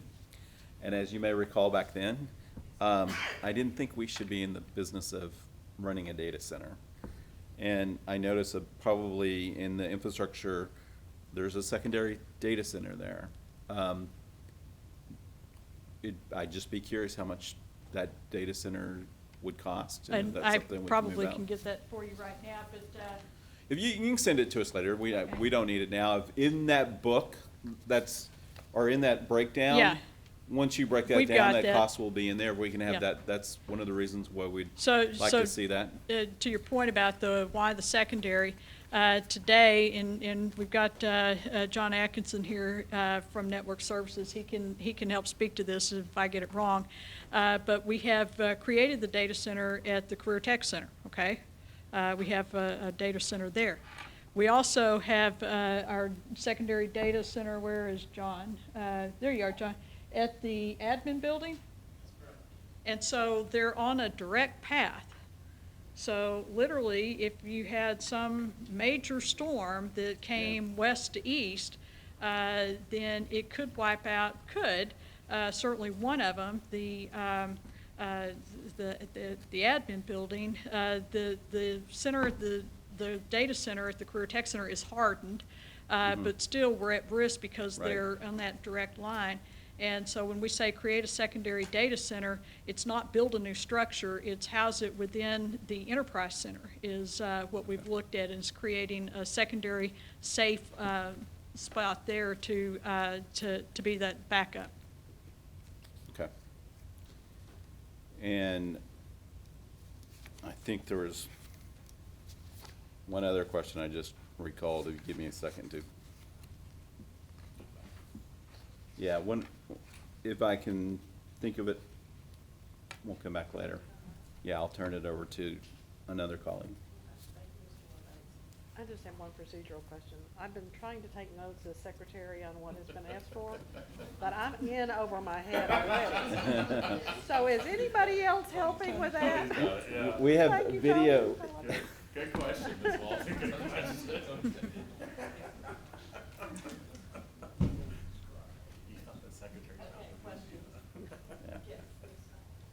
I wanted to know, do we know yet what type of questions Turco may be asking, possibly starting on this Friday? We do. Okay. We've been working with him to craft those. So Okay. Cindy, you wanna give just a flavor of some of that? We The TRE can. section, Yeah, it'll so- shorten because the TRE section will be out. The first survey that we did was quite long, and it was, it asked questions around both bond and potentially TRE. So like Dr. Cavazos mentioned, TRE comes off immediately. It also asked some questions about dollar thresholds. We felt like that we have heard enough through the first survey and through community dialogues and from the Capital Needs Steering Committee that that question doesn't really tell us anything that is beneficial at this point. We kind of think we know where we are on tolerance there. There are a couple of questions, what he would call a pre-test and a post-test, that ask that tries to gauge the extent of support for the bond or lack thereof. But then there are several questions around, say, on the facilities piece. It'll ask, in one question, there are subparts that will ask about how strongly would you support or not support replacing a Carter Junior High because of its age, or replacing the Berry, Thornton, and Webb elementary schools. And then it'll go down, it'll talk about, it'll have a sub-item there for condition needs, general condition needs. There are two questions around the athletics items, and specifically around the competition fields. And it asks the questions in a couple of different ways, one more general and one a little more specific. So those are the kinds of questions that are in there. They're just simply more specific than what we had on the first go around, and it's much shorter. And will it be the same, use the same data to reach out to the same people? I think he will have now an updated list from this past May's election that he works from. And he mentioned that to us. Thank you. But similar methodology? Yes. Before I open the floor to another trustee, just to kind of piggyback off of what Ms. Fowler was asking. So if we're going to be a little bit more specific on this next survey, do they poll the population for maybe people that actually have kids in school? I mean, when we get that specific for those that don't have kids in school or may not He have asked had that it? question. Okay. But he doesn't call just those individuals who have students or kids in school. But he asks a couple of questions such as age. He asks a question, are you between this age and that? Do you have students in school? And so he captures that information. But just to be clear, this is of likely voters. Yes. So whatever methodology whatever pool that produces, that's what he Right. is seeking. Okay. And a proportion. Right, across based the on- district, yes. Yeah. He That's it. will create a sample that is representative of our population by high school network, to make sure that, that we're getting the appropriate statistically valid representation across all the networks. Okay, that answers my question. Thank you, Ms. Fowler. Any other questions? Yeah, I've got a few. I'm Mr. just gonna Chapa? I'm just gonna roll through I've got notes written down or just questions, and some of them are not even gonna make any sense if I ask them out loud, but I'm gonna go ahead and ask them. So I'm gonna start with slide 27. And this is the recommended details on the facilities, where it's overall recommended details. And so, within that table, there's some line items that I just have questions on, like what certain things mean. So we've got furniture, fixtures, and equipment, including technology infrastructure. And so, it's page Yeah. 14, slide 27. And so I can speak to that. Whenever we construct a new building or we construct a building addition, you always allow for furnishing that space. And that actually includes the technology infrastructure to operate the space, which is different than the safety, security, and technology department that's buying individual devices And that's for what I was use. asking Yeah, about. Yeah, so that's the this is more overlap like, there. the, you know, the IDF, MDF rooms. Kelly can speak to that more than. This would be the wiring in the walls, Yeah. it'd be the backbone for the MDF, the IDF rooms where we have all the main equipment that Okay. his team use, so. But this John, is- John does the equipment side, I do the wiring and that conduit side. Okay, so the 31 does not include the amounts for technology infrastructure that are discussed later on in the presentation, but Correct. also called technology Correct. infrastructure. You will find that as a separate line, should be on that same page, safety, security, and technology. The 97 million should show up on there, Okay. and I don't have it in front of me, but I think it's on there as a separate line item. Okay. And then, jumping down to the junior high competition field renovations. So we have already recently redid the football field and tracks at every junior high, and Carter didn't get a track. So what additional competition field renovations are we talking about with that line item? So if you remember, one of the items that part of this bond program was to master plan. We took a step back and master planned the entire field at each of the junior high facilities. And so we've completed the track, we've done bleacher upgrades, but now this is more to address, say, restrooms at the field area, storage for their track equipment and that sort of thing, so it doesn't get damaged by being outside. Ticket booths and possibly lighting and concessions for those campuses. Okay. And how are restrooms and storage and things of that nature handled at the junior highs now? Currently, what they have to do is they have to walk back. People have to walk back to the campus, and in many cases, that's quite a hike. So that's how they're doing it currently, which exposes our campus both on the inside from a security standpoint, safety standpoint. Also, it's just uncomfortable for our patrons to have to walk that distance to go to the restrooms. Okay. On the renovate 2 floors of the Enterprise Center for district use, I imagine that's going to create some efficiencies somewhere else. Can you describe that a little bit? Absolutely, it will. Today, we still, over time, we have relocated administrative departments, curriculum departments from various spots around the district. Some of them were in schools even. We had curriculum departments that were housed mostly in junior high schools that had some surplus space at the time. We relocated them to the Enterprise Center. And so what we still have are some people who are located in the Hilldale Annex and in Annex 2 and Annex 4 and Annex 3 that if we can consolidate some of those people, it provides some operational efficiencies for Dr. Wirtz and his team because they are there together. So, for example, you get, people who typically work arm in arm with each other in the same building. That certainly is helpful. We already own that space. Right. We have one floor right now that is available to us and that is completely unfinished. You get off the elevator and it's just completely unfinished, it's a shell. There's another floor that has been leased, and that lease will be up, I think it's next May. And that floor will be available to us in its entirety. So what we would seek to do is to relocate again some more of those departments, and then ideally sell the space that they're in or repurpose it for something else.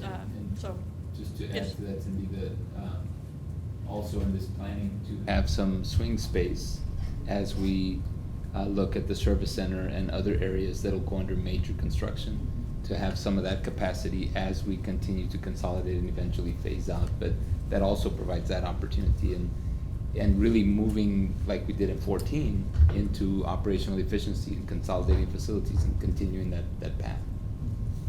I'm glad to see that that made it in here, because I know how spread out y'all are, and I think we're a little bit unique among some districts. I know the district that I taught in, there was the administration building was called the Glass Palace. It wasn't that fancy, but everybody, it was a large building, everybody that would be administrative or operationally in administration was in the same building, and I've been surprised at how much I think that we go out of our way to cobble together these annexes with Roman numerals, and so I'm glad to hear that we're moving away from that.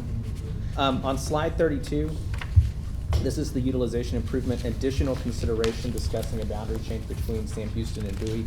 And my question on this is more, this is not actually a capital expenditure proposal, but it's in the presentation. So is this tied to the bond package recommendation that we have, or is this truly an additional consideration that is just hey, we're pointing out that if you do this, you could save some money in the future? It's an additional consideration. You're right, there's not a cost associated with that today. As David mentioned, the very, very first things we did as we began the assessment was a capacity and utilization study. And so you look at, where you've got some room, where you maybe don't, and then you begin to make decisions about, do you need building additions? Do you have surplus capacity in a place?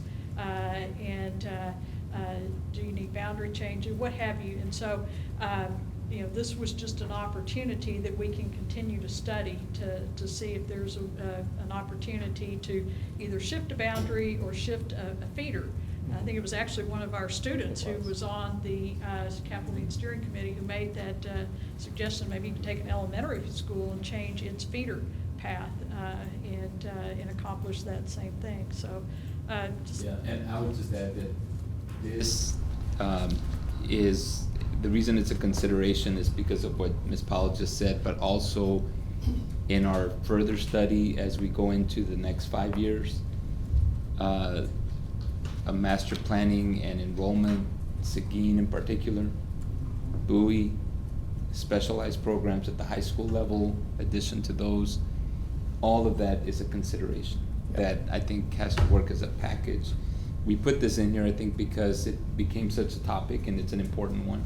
There's a possibility, but it's not limited to that. And that we don't want to lock ourselves to that yet, knowing that Seguin and the under-enrollment there and things like that, that we have some major decisions to make in the next 5 to 10 years. Okay, and I'm glad to hear that so if the bond is proposed and it's passed, that it's not viewed as it's not tied that if there's a bond approval, that this is something that's definitely going to happen.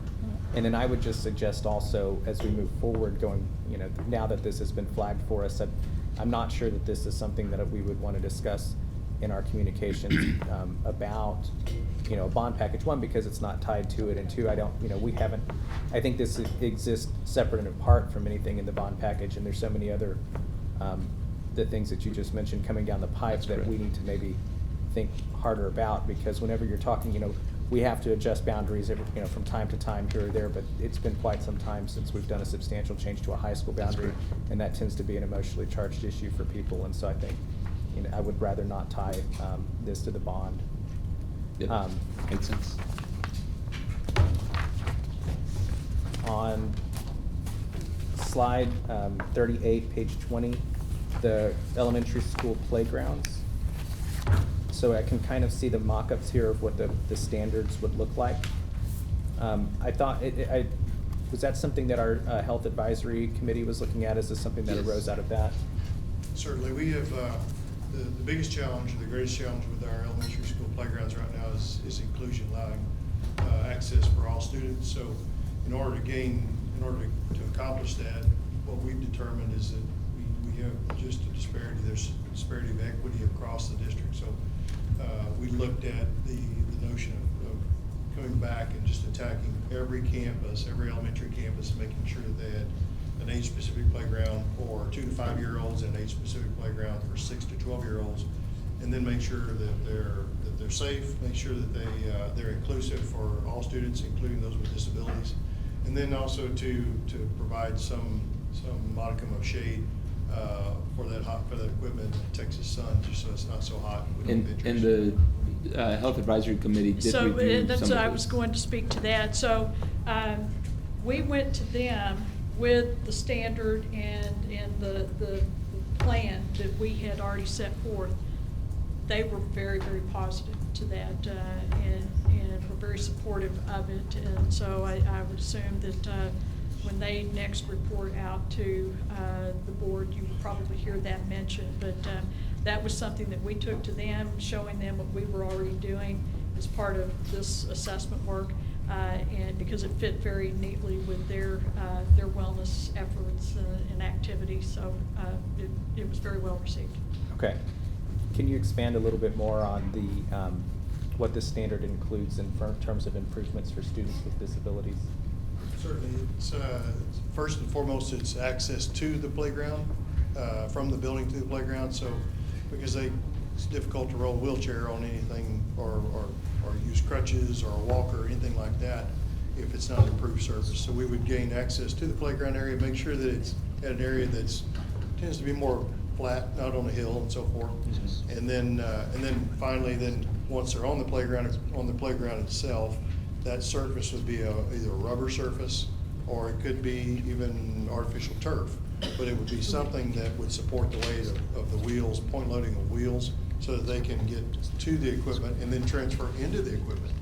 So there's actually equipment, you've probably seen it, where wheelchairs can actually get up into, and children can then transfer to a slide and have a fall zone that's safe for them, where the wheelchair can be brought back to them. So, and the same thing for swings. We have swings that can be used by students that are typically can't support themselves, but the swing's special made so that they can be supported. So it's access to, it's the safe surface, and then access into and use of the equipment. That's great. So I just want to be clear. So it's not just, so there will be playground equipment that students could use who are totally wheelchair bound? Yes, sir, that's correct. That's And great. the intent, too, the way that these accessible playgrounds are designed is that you really incorporate equipment that creates inclusion for the students to play together and collaborate together. So it's not like I just put something over on this side that's accessible for wheelchairs. The intent is to try to mix the population. Excellent. On slide 43, page 22.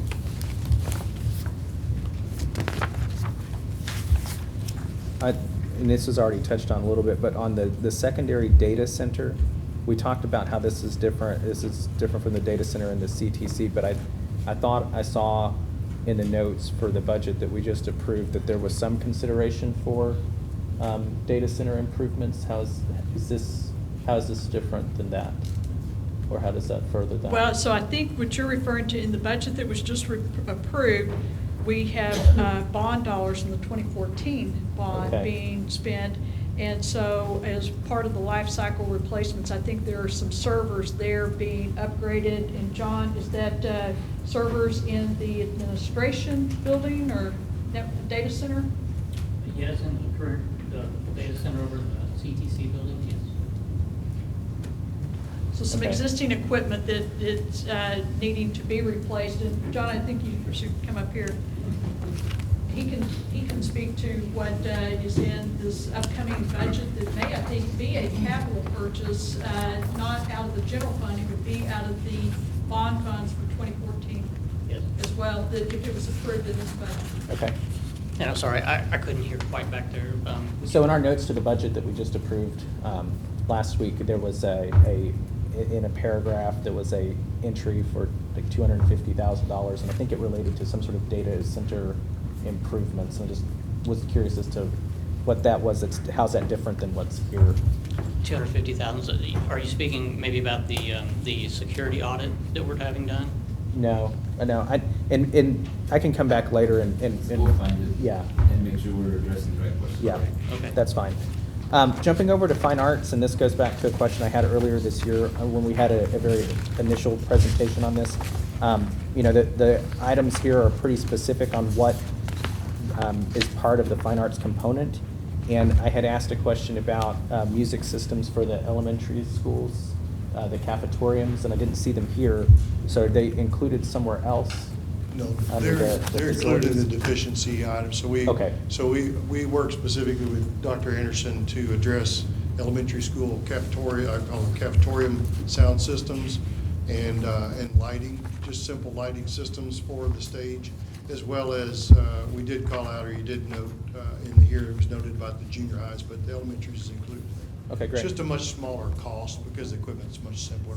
Yeah, I just wanted to make sure it was in here somewhere, because we've got a couple of concerned parents who contacted us over my time on the board about the quality of the sound systems in the cafetoriums. Okay, so I think that's all the specific questions that I have. Just some general comments. This is fantastic work by the committee and by staff. I'm very happy with the content of what's in here. As Ms. Hill and Ms. DeKai mentioned in their introduction, a lot of this is not quite as, I think some of this is really important, and to me it's glamorous, but I can see how some people might look at this and say over $800 million worth of facilities improvements, and we're talking about restrooms and plumbing and HVAC, and that's not quite so glamorous. But I think there's not going to be things like the max that were in here in the 2014 package, but some of the stuff that's in here is just as, if not more important. I mean, I think, and Mr. Hogg already touched on the interlocking proposal for East Arlington, and such a game, to pour $160 million into that concentrated area with new facilities. Some of those buildings are pushing 65, 70 years old. And Mr. Hogg mentioned Carter. I visited Carter this year on a day after it had rained, and a third of the restrooms were down, and I think they had more than 15 classrooms with water infiltration. The choir room had some flooding going into the storage room there, and I think, and I would charitably describe the weight room there as Soviet era. Don't talk about Soviets. But I had family go through Carter, and that building, and I went to Hutchinson, and those buildings are showing their age, and it's important to replace them. And I think we've done the proposal that's up is a way to move Carter much closer to most of the students, and really get a great bang for our buck in terms of replacing Roark and Berry and Thornton and Knox all at the same time. It's a very creative proposal, and if nothing else comes out of this bond package, I hope that gets through, because that's near and dear to my heart, having grown up 2 blocks from those buildings. Something else that jumped out to me though, and this is looking at the options deferred on slide 64, page 33. These are hard calls, and I understand the desire to want to get below the $1 billion, and I know that we all have some discomfort with that number. But in my mind, at some level, when we're looking at a $965 million proposal with no tax rate increase, and we could have some flexibility there and still not have a tax increase when this district has been very financially sound and conservative in its approach over the years, so much so that I think we're number 18 out of 21 Tarrant County school districts in terms of tax rate. I think, and then we're only a shade above, maybe a penny above Fort Worth, and Mr. Hogg was talking about some of the facilities there that have needed some attention for a very long time. And I think one reason that this facilities number is as large as it is, and also going back to something that came up earlier, is that there were some large gaps between this district's bond packages in the past, and not all of that stuff went to facilities. And so, Mr. Horn used the term, we've had some issues that are stacking at the campuses, and when it's not cheap to replace an HVAC unit. So I'm not going to, I know that there's been a lot of work put in with the consultants on what's in those priorities and life cycle condition needs, and so I don't anticipate that number to change very much. And certainly if there are some things in there that we could be more efficient about, I'd be interested in seeing them, but I don't want us to get in a position where we're so, if the difference between what we're looking at is 965 million or 945 million and 990 million, and it's the same net change to the tax rate, then to me, it's very important to know what are we missing out on if we, if we go below the 965, and what could we gain by maybe going a shade above that. And so, it's interesting to me that the committee have some options here that they would like us to strongly consider putting back in. And maybe we need to talk about some things that are in the 965 that we would be comfortable pulling out, but some things that jump out to me that I think just from an efficiency standpoint and equity standpoint, and I sat in on the committee discussions, throughout the year, that service center rebuild, I'd be interested in hearing more details about specifically what has come out of that, and it doesn't have to be here. But that was surprising to me that the committee in the last meeting felt very strongly that, this service center had been built during a time when the district was much smaller, served a lot fewer students, were much more reliant on, for example, the bus barn and security facilities than we used to be. Does it make sense to put that back in so we can realize some efficiencies that we otherwise wouldn't? And so the overall service to the district, even though it's a little bit more money, would not affect the tax rate, but would make a big difference for our staff and our students. The metal gym replacements, having visited some of the campuses this year, I think this is an equity issue for me because there's a great, in my mind, disparity between some of the gyms that are in place at our elementary schools, and a lot of it is a function of the age of the building. But the ones that are here on the metal gyms, they are significantly smaller than the gyms in our newer buildings. Their ceilings are much lower. They have large ductwork running through them even then, which really inhibits the activities, the type of activities that can be done at those schools.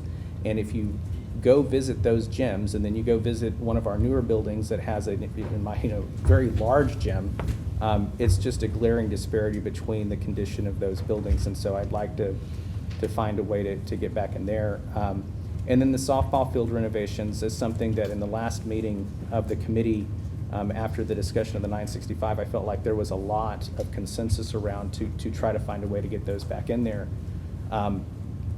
As I grew up in a family where my sister went to college playing softball, and the practice fields at our high schools have long been very different in terms of their condition.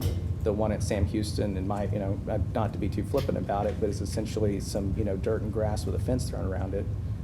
There's some others that it's a little bit nicer, but just from an equity standpoint, I think this is one of the few remaining areas in our district where, yes, there is the softball complex at Workman Junior High, but it's a sport that is, you have female students having to leave their home campuses to compete in a sport despite having a practice facility at their home campus, when the guys playing baseball have nice practice and competition facilities at their home fields.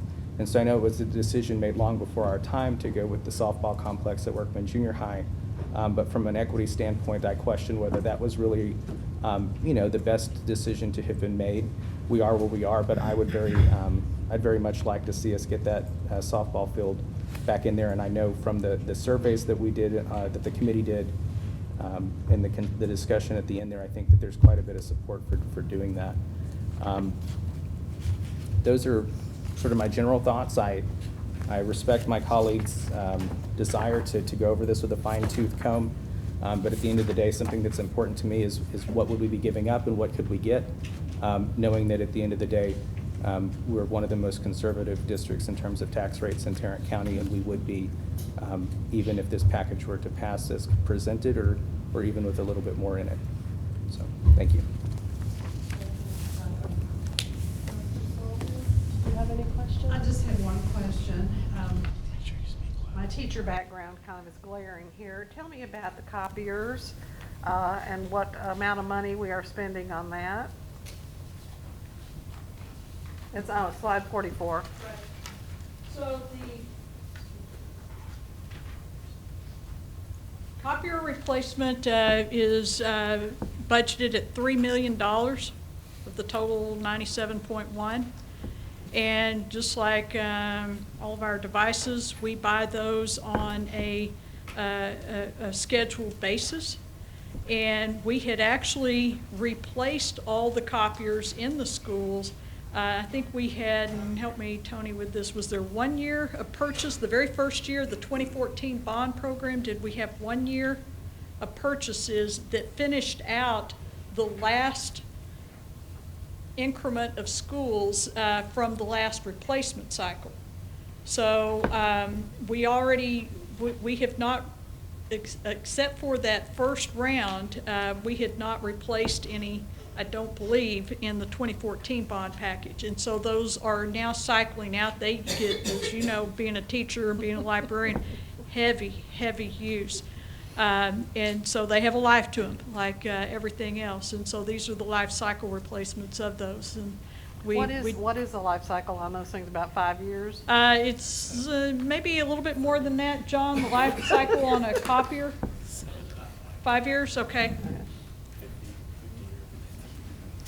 Yeah, nothing will throw a building into a campus into more turmoil than the word going around the copier machine is down and the service repairman may get out that afternoon and there's no AC anywhere in the building and it's, you know, the middle of May. You're right. So, you know, these things are important when you're living there. So, thank you. Thank you, Ms. Walton. No, I'm going to get back to y'all. I'm going to take my turn now. So I just have a couple of questions. First, I just want to start off by saying, once again, thank you very much to the committee. I'm going to lean a lot of my questions on the information that y'all discussed because I think that's the purpose of why we've created y'all, is to take your input and use that. So one of my questions, this is specifically for you, Ms. Powell. If we were to pass the bond at the number that we have now, 965, would that change our Moody or S&P rating at all? I don't know that it would. They look at a number of things. They look a lot at your M&O fund balance. They look at your tax base. And our property tax base has grown dramatically. And so we're very strong there. We have a very strong fund balance. With the additional investment from the state, our budget has a much lesser deficit than we have been experiencing. So I think we would still be seen very favorably by Moody's and S&P. So they look at everything from, again, fund balance to your budget. They look at the extent of your debt. They look at your property values. They look at your management and economic outlook for the region in your specific community. So there's a number of things that they look at that right now, if I'm looking at it, I think all look very positive for us. So I would not anticipate those dropping. Okay. So just adding debt will not change that because we look very favorable in our other areas that they also look at. I don't think so. I mean, obviously, they would have to make that assessment, but I don't think so. Okay.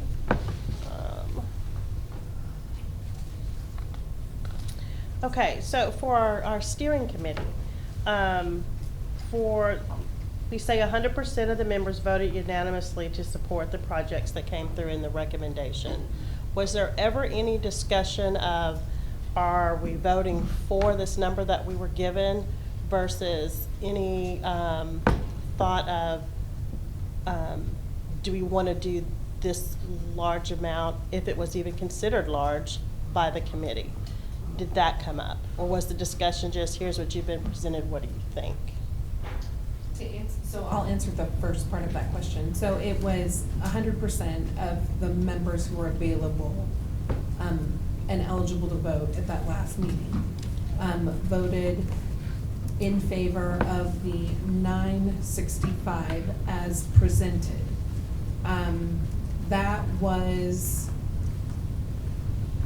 a version of the overall package, if you will, that started out initially in the very beginning as 1.2. And we had asked for repeated iterations of, please go back and look for opportunities to cut priority improvements, different, just keep coming down on the conditions if there is analysis that leads you to believe that there are things that either can be deferred or taken off the list altogether. The discussion at our second to last meeting was, we feel strongly as a committee that the $1 billion amount, we were in excess of that by, correct me if I'm wrong, $5 or $6 million. Are there some options to bring that below $1 billion? So the last version that we voted on as a committee was recommended by the administration as, here is a course of action that brings you from $1 billion, 5 million, under $1 billion. So there were, I think on that photo that showed the slide of the other things that came out after 1.05, we did not take a formal vote on putting any of those back in to take us up to 1 billion, but we did have discussion as tables and reports out to the rest of the group, and those areas that have the check marks next to them were consensus discussion on items that we would like to see considered as putting back into the package if we were to take it up closer to $1 billion. Procedurally, we did not have an opportunity to vote again with any of those items added back. Okay. So with your $1 billion number, were you just asking out of efficiency sake? Is there anything or any way to lower it? Or were y'all comfortable with the 1.5 or the 1.2? Our magic number was less than 1 billion. So that was our request at the second to last meeting that we went back to administration with, was what can you guys bring us that's less than $1 billion? Okay. And that's when they went from the 1.05 to 965, which is what was presented to our committee for a vote. Okay, very good, thank y'all. So as Mr. Hoggett mentioned, for those of us who have been around in some capacity of being a part of the bonds that we have passed, there's two things that were really sticky points for me. One thing was when we first did our first bond, we looked and saw how much capacity we didn't use that we really needed. Then we did a bond that seemed to capture a lot of things that we really needed, and it was very positive with the community. I just want to make sure that there's nothing that we've pushed down from our first or our second bond when it comes to the facilities and maintaining and fixing that we're not including at this third round. Would like to say that forever when we need to pass bonds to make sure that our students are successful, the community would be in approval of that. But if not, I want to make sure that we're not continuing to push down certain things and or certain schools, locations of things that needed to be fixed 2 bonds ago that we haven't addressed now. So, and I'll just attempt to speak to that. I think we've made tremendous strides with the 2009, but primarily with the 2014 bond program in addressing some things that quite honestly had been deferred for quite a while. And so, it's kind of like, it's like our homes, and we talk about that a lot, okay? You rarely go and redo the entire thing, envelope and interiors and everything all at once. You replace the roof one year, and then next, you replace your flooring. you replace your windows, you replace the HVAC system, and these systems have their own lives. And so you put those things on a cycle and you try to keep up with them. And so I think we have made great gains on some of the big pieces here. And I think that what you see here really takes this and continues that work by continuing to replace older facilities. Now, we know, because we said from day one that this was a comprehensive needs assessment and we were going to prioritize it over several bond packages. And that work, that's just good practice, is to know what your needs are and to schedule when you're going to address those needs. We have buildings that, I mean, they age every day. And so we know that if 5 years from now, we're going to need to consider several others that will be reaching the end of their life in that following 5-year period and will need to be either dramatically renovated and improved or replaced entirely. And so will you see more of that in the next one? Yes, you will see. We're as a community, our buildings are getting to an age where you will see more of that on a regular basis. We had one last time. We had Hutchison that we determined the investment was not commensurate with the value there, and so we replaced it. We repurposed the site. You'll continue to see that moving forward, but on a very, I would say, educated look at it and scheduled look at it. And I don't know, Dr. Cavazos, if you want to add anything. The only thing I to would add is, and you captured all of that, and is that in this bond we're making a big giant step kind of in the district with replacing facilities. And that's new for Arlington, to actually begin to replace a facility altogether. We crossed some of that with Hutchison, but we consolidated. We're also new in the 14 bond of consolidating and closing some schools, and that movement continues into this bond. So the Berry kind of at the latter part of our planning and being able to replace that one is another win. And I think that's going to be a trend of the district, considering the age of our facilities.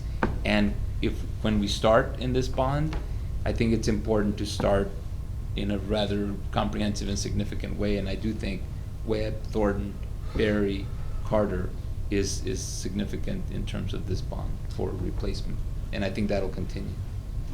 And I was going to add to that, certainly we've looked at this, as I mentioned earlier, as a master plan for many, many, many years out. So while we're talking about Thornton and Knox and Roark and Berry right now, we already know that that next group of schools needs to be a group of schools that might include Blanton, South Davis, Morton, and Rankin. And so, but what we've been able to do by looking at consolidating some schools and bringing a model like McNutt to a campus like Thornton is we create a little bit larger campus to allow us to bring a few more kids there than we have capacity right now at Thornton. Same thing with Berry, and we trade the operational costs of operating 4 schools for 2. And the same sort of thing with that next group of schools. We may be able to see some operational efficiencies by cutting down those numbers, but also reinvest in those communities that have the very oldest schools in Arlington. And so, and then again, taking that same approach with systems as Ms. Powell talked about too. Can I ask a follow-up question to that? How old are each one of those buildings, Carter, Webb, all of them? Sure. Carter's 62 years old this year. Berry is 63. Thornton is, I believe, you have it right here? Okay. So Carter was designed was built in 1958, Berry in 1955, Thornton in 1956, Webb in 1960, and then Knox. I know the age is actually 57 years old this year. So when you take those schools, add them all together, it equals about 280 years, and so they're just over 60 years on average. Okay, did you give us Roark? Roark, I can pull it up.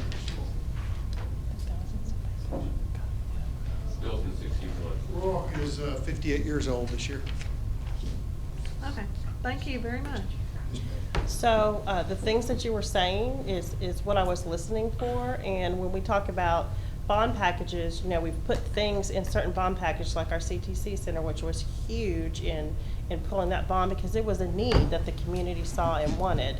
I think this is kind of the same thing, that we're making sure that the schools that have needed to be addressed in a larger capacity, that there is a master plan moving forward, not 5, 6, 7 bonds in the future, but very soon. I think that's a really important piece of this bond, and very important for us to make sure that we get that word out, because I think that's important, because it shows all of our students, it shows the equitable part that you're talking about, which is my second very important things about the bond, is being equitable, not equal, but equitable. And that's been a big deal for me. I love the fact that we're building our new schools because they're needed, and I would never go back and say we don't need them. But one thing I used to always say before I was on the board, so I hope it's okay to say it now, but was you don't want to pass by a facility and then think that you're in another city passing by another one. Why do they look so different and they're within the same district? So I'm just glad to hear you say that, because to me that's important, and I think for the community it's be very important to hear that as well. Ms. Mays? Yes. To your original question, we did think it was important to make perhaps one caveat to a programmatic conversation that happened during this current bond election as related to gymnastics, elementary gymnastics. We did not see through the many community inputs that there was the same level of support. And it came up many times through the community dialogue as being an understanding or a perception that elementary school gymnastics that was going to be addressed in the current bond election. And so there was some question about the future of that through this proposed bond. And we opted to not include that in our recommendations because there did not seem to be a sufficient level of support. So that may be one of those enduring urban legends of, but we thought this was going to move forward, and it didn't. Well, thank you for bringing that up. And at the end of the day, when we do our surveys, when we do our community groups, when we have our dialogue, what we're looking for is just that representation of the whole district when it's time to go vote. So if you don't have everybody that supports it, or a majority of the people that support it, then it's not going to move forward. So thank you for that piece. President Mays, if I may, I want to follow up on a question that I think is maybe behind some other questions here on sort of the growth in the bonds in time. And I heard this in a previous question, so forgive me jumping in, but when you look at this 965 relative to 663, relative to the ones before that, and think, is this going to keep doing this, you know, on the future bond cycles, right? Because I kind of feel that being a fear. Right? The big part of this package in additional reservations is making sure that when you drive by one school and you go to the next, it's the same district. You know, as you just said, it's that condition.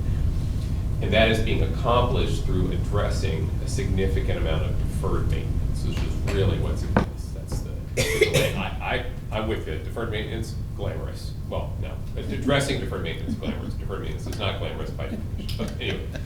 So, addressing that, your future bond cycles are on some schools that Kelly mentioned. That would be in future school replacements. But that wide scale, big HVAC, MEP, interior, site level, we've got to do a whole lot of equity building across this district to get to the same standard. That's done here. And then those things, I mean, your bathrooms have lasted for quite a long time. They're not going to be replaced in mass in the next cycle. Right. Same thing with those ceiling tiles. Same thing with those VCT flooring. And so that falls off your needs list. And then it's your regular life cycle things that just got to go through when you have these big assets, coupled with these site level replacements that you come down to a maintenance cycle. So I just wanted to address it because I could see a fear of a bond package just growing at an exponential rate indefinite. And that's cut off really by making that equity investment. So for what's worth. Yeah, thank you. Appreciate for saying that. I'll be very honest, if it hasn't been very clear, I don't really have a fear of this number. When I look at the number and I see that the main portion of it has to do with going back with these facilities and bringing them up to how we'd like to see them, I'm completely okay with that because that's the purpose of why we're doing this. So I don't have a fear about it. I respect what the committee went through and came through and unanimously agreed on. I respect the information that's been brought from administration. I respect the surveys. I respect the whole procedure of how we have done this time and we've done in the past, of how before we want to go out with a bond, we're making sure that we're checking things off the list that says this is appetizable. So I am very comfortable with that. So then the last thing I'll say, and you just kind of said it, but I was going to say, if you go into a restroom that the doors don't shut, that only one sink ever works, and it works because it never turns off, to have that fixed, it is glamorous. To be able to sit in a classroom and not worry about water falling on your head to distract you from a teacher talking, that is glamorous. So for that, I would support that at $1 billion if it was. That's just my thought. Okay, I'm done. Mr. Hogg. Hey, and Ms. DeKine, thank you for mentioning that, because on your comment of y'all left something off. The bad thing about bonds is not everyone's happy, right? Like there's always someone that felt like they should have had that, but I really appreciate the thought, because that's the hard thing about the final decision we have to make, is there's always going to be more needs, no matter what. We've got to make sure we're prioritizing. I appreciate staff for really prioritizing those on there. Ms. Powell, let me ask two questions on this. To do this type of bond, what's the bond management and what's the staffing going to be to manage something like So this? we've had discussion around that. You know, when we passed the 2014 bond program, we did not have a facility planning and Right. construction department, period. We created that. We hired a director. We created, at that point, 4 project managers. We've since converted an existing staff architect position into a 5th project manager position. We have a budget specialist, and we have a database manager, and a control specialist. So we have all these positions that did not exist prior to the 2014 bond program that we put into place. We also, when we started the 2014 bond program, there was some infrastructure, I'm going to call it infrastructure, that we did not have in place, and processes and procedures that we did not have in place, that we have acquired early on in the 2014 bond program that have really taken root and will help facilitate the work now. eBuilder is one. It's a data archive system where everything that we do, architects, contractors, us, everything goes in there by project. It's very organized, and so that repository is there. The way we go about soliciting architects and contractors has evolved, and we have that down to a science now. So those processes are there. That makes it easier to start right from the start on something like this and continue to move forward at a good pace. We've already had some discussion about, you know, to when to start soliciting architects. If we were to go forward with this, do we wait till the bond package is passed, or do we put out that invitation to propose ahead of time so that immediately after an election, should it pass, we're ready to go? We've already done, you know, we've had discussion about the Junior High Fine Arts Dual Language Academy. We paid out of other funds to have architectural design work done on that. That work is taking place now, again, so that if a bond package is put on the ballot, and if it passes, you know, immediately we can begin the work of soliciting for a contractor on that. In terms of managing it, we've had those kinds of discussions, and we'll continue to, because it has to go well. We've seen what happens when they don't go well. Maybe one more project manager down the road, but I think that the sense we have at the moment is we've got that structure in place now, and certainly have lessons learned, and certainly have processes and procedures and the foundation to move it forward. No, I appreciate that, and I can tell you, we've gotten a lot better since 2009 to 2014. I mean, we had a lot of staff members when we passed that in 2009 who hadn't dealt with a bond. That's correct. In the You're past exactly in right. managing that. So, and the experience Mr. Horns brought in, I think, has helped a lot since we took that. He came in right after the 2014 bond passed, and so it's been, I really appreciate that. Let me ask one more question, Ms. Powell. And you probably know, you and Mr. Jollinger know I'm gonna ask this, because it's nothing new. What's our carrying cost for this bond? And so we haven't calculated that exactly yet. So there will be a lot of savings here. I mean, we can start, That's a across great the word to five- say, Ms. Powell. That's a great word. So if the East Arlington plan that takes 2 schools completely offline and serves those kids in other new facilities that we're building, you have the savings from the operating cost of those 2 campuses entirely go away. Every time we upgrade HVAC systems and electrical systems and plumbing systems, then that helps our utility consumption, and we're more efficient with that. In terms of implementing pre-K, that is a mandate from the state, and the state has said that they are funding pre-K through House Bill 3 changes.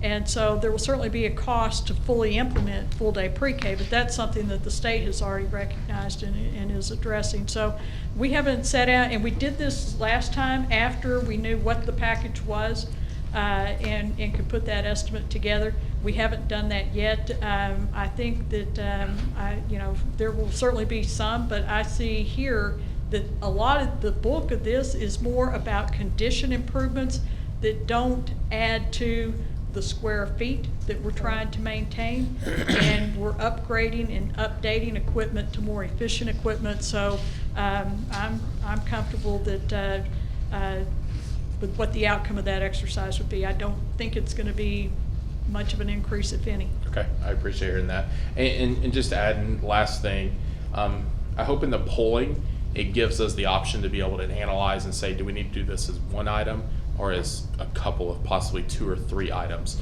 to be able to place on the ballot? And the reason I ask that, we've always trended towards one item, but we do have to be concerned, based on polling, what happens, because the worst thing that happened to a district is not passing anything. So sometimes you have to take some risk and calculate those out, and I know we've had multiple discussions in the past as a board about that. So I hope the polling includes some of those pieces. Overall, I think it's got a lot of great things. I think, as Ms. Mays was just saying, and Mr. Chapa and my colleagues, the 2014 bond, I don't say had a lot of flash, but it had a lot of big, unbelievable, huge, you look at our ag center and then we've quadrupled the amount of students. Look at that career tech center and the 6,000 something students that run through. It's pretty impressive, right? This doesn't have some of those big items, so that's going to make it tough. And we just as a board have to take that into consideration. These are very critical things. We always want to say, and while we ask for my priorities, do I think there's a waste or anything we don't necessarily need? No, but we just got to get there. But I think it's a good structured bond. We just got to figure out what are the right pieces and how do we format it to go out and pass a bond election, because sometimes this gets into, we can have lots of great ideas, but if you don't pass something, none of these great ideas matter. Sure. So that's where we're getting to at this point of getting to what we need. And I'm sorry I took so long, but I really appreciate the discussion with this whole group. John? I just had one other thought. Yes, Ms. Walton. Have you For the ever record.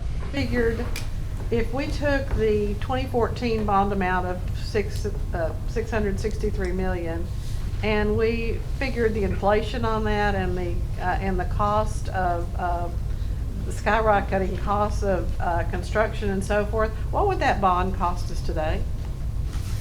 I can't rattle that off, but I will tell you that 1.5 we've been billion. running about 0.5% or more per month of inflation for a while, and I think it's like close to 7.5% inflation annually right now on construction cost. And we allow for that in our cost estimate. So we've tried to allow for the fact that in 2014, it was enormous, the jump there. And so, I can't say that won't happen again, but I think we've seen a pretty steady pattern of growth over the last year or so, but probably 7.5% annual inflation. All right. Thank you. Thank you, Ms. Walton. Mr. Wilbanks? Good. You're good. Anyone else have any questions? No. Okay, very good. So we've got a lot of information here to go through. Once again, thank y'all very much for your presentation. Thank you for those of you who showed up from the committee for being and staying, and thank you for all of your hard work.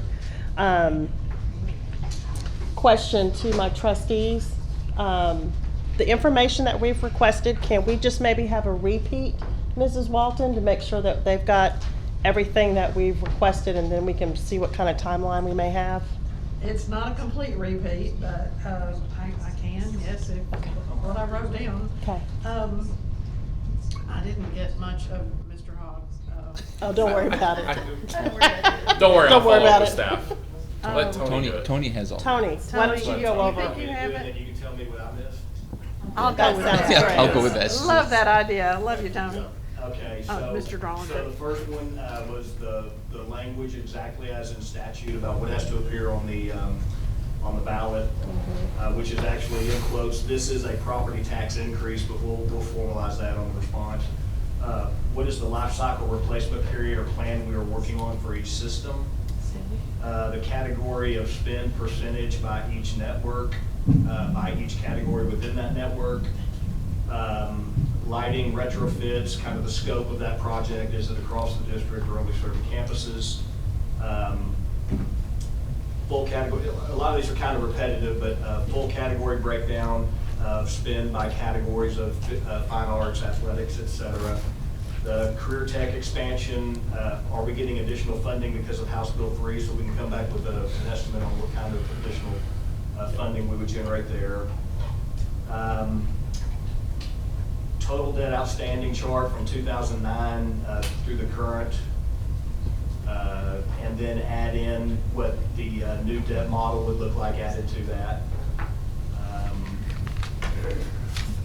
Technology, the cost breakdown, so again, just cost breakdown by categories in more detail for all of the items. Service center rebuild, would like to see what actually came out of that number to get to the new figure, and that's what I had recorded. There's one other, the large sheet that was in one of the last, The handout. Of The what handout. things that were cut. that were cut in the cost, in the 3 columns, Yeah, it was kind of a large format. tabloid size. Did we get the cost of the data center backup at Enterprise? Did we get that So cost? what I understood was we'll give you a cost breakdown. That'll all come in. That'll All come in that, that. okay. Which we include. And I think you mentioned the specifics of what was pulled from the service center rebuild. Yep. Okay. We talked about the questions on the survey, Turkle, thresholds of spending. I don't know, I don't remember what that meant, but do you think we're cool on that? That was a I don't know Bowie if question. that It was a Bowie second round question. Which one, the Turco on the polling Right. of multiple items? On Right, multiple. threshold of spending. No. And then the general versus specific on the athletic fields or something. I didn't get that very well. No, I think you got the, you got the, That was a discussion. We'll get it. I'll look through my notes, and if we don't have anything Yeah, else, yeah. thank you, Mr. Rollinger. Okay. I can follow up on one of those. The cost of the secondary data center was $2 million, and that's going to be some modifications to the space and the cabling and the equipment itself. So. Okay, And that so would be from at that the list of in-person. requests that we've made, will staff be able to get those answers back by Thursday if we were to meet on Thursday? It's gonna be a push. We can get some of it. There may be parts of it that we're not able to have by Thursday. Okay, so then to my colleagues, Thursday, will we be meeting again on Thursday? I don't know if we need to. That's my question. Yeah. Yeah. Any thoughts? I'm good. I would recommend, Justin? I think maybe end of July, early August. Myself personally would like to look at a couple of these items, and I may go to the district and look at those for a couple of visits to maybe take some looks and needs in those, but I don't think with those questions answered, I think we can do follow-up and look at those items. I personally don't feel the need for. Yeah, Thursday. as long as we can get that sent out when we can get it sent out. Yeah. No hurry, but understand, but And any questions we have from that, we can follow up with staff directly, I think. yeah. Okay. So when, Schedule an extra meeting in August, do we think we have enough meetings was scheduled fine. for us to talk about? Maybe at the end of July? And Maybe the end of July? End of In July. I think we need to. Yeah, Yeah. End of July Great. would probably be. agree. Okay, so is that good then, at your earliest convenience? And then trustees, that means we will not be meeting on Thursday. It's Benjamin. Okay. Superintendent's report. No report. No report. Any school board members have a report? No report. Okay. We will not be going into closed meeting. We will be adjourning at 8:35.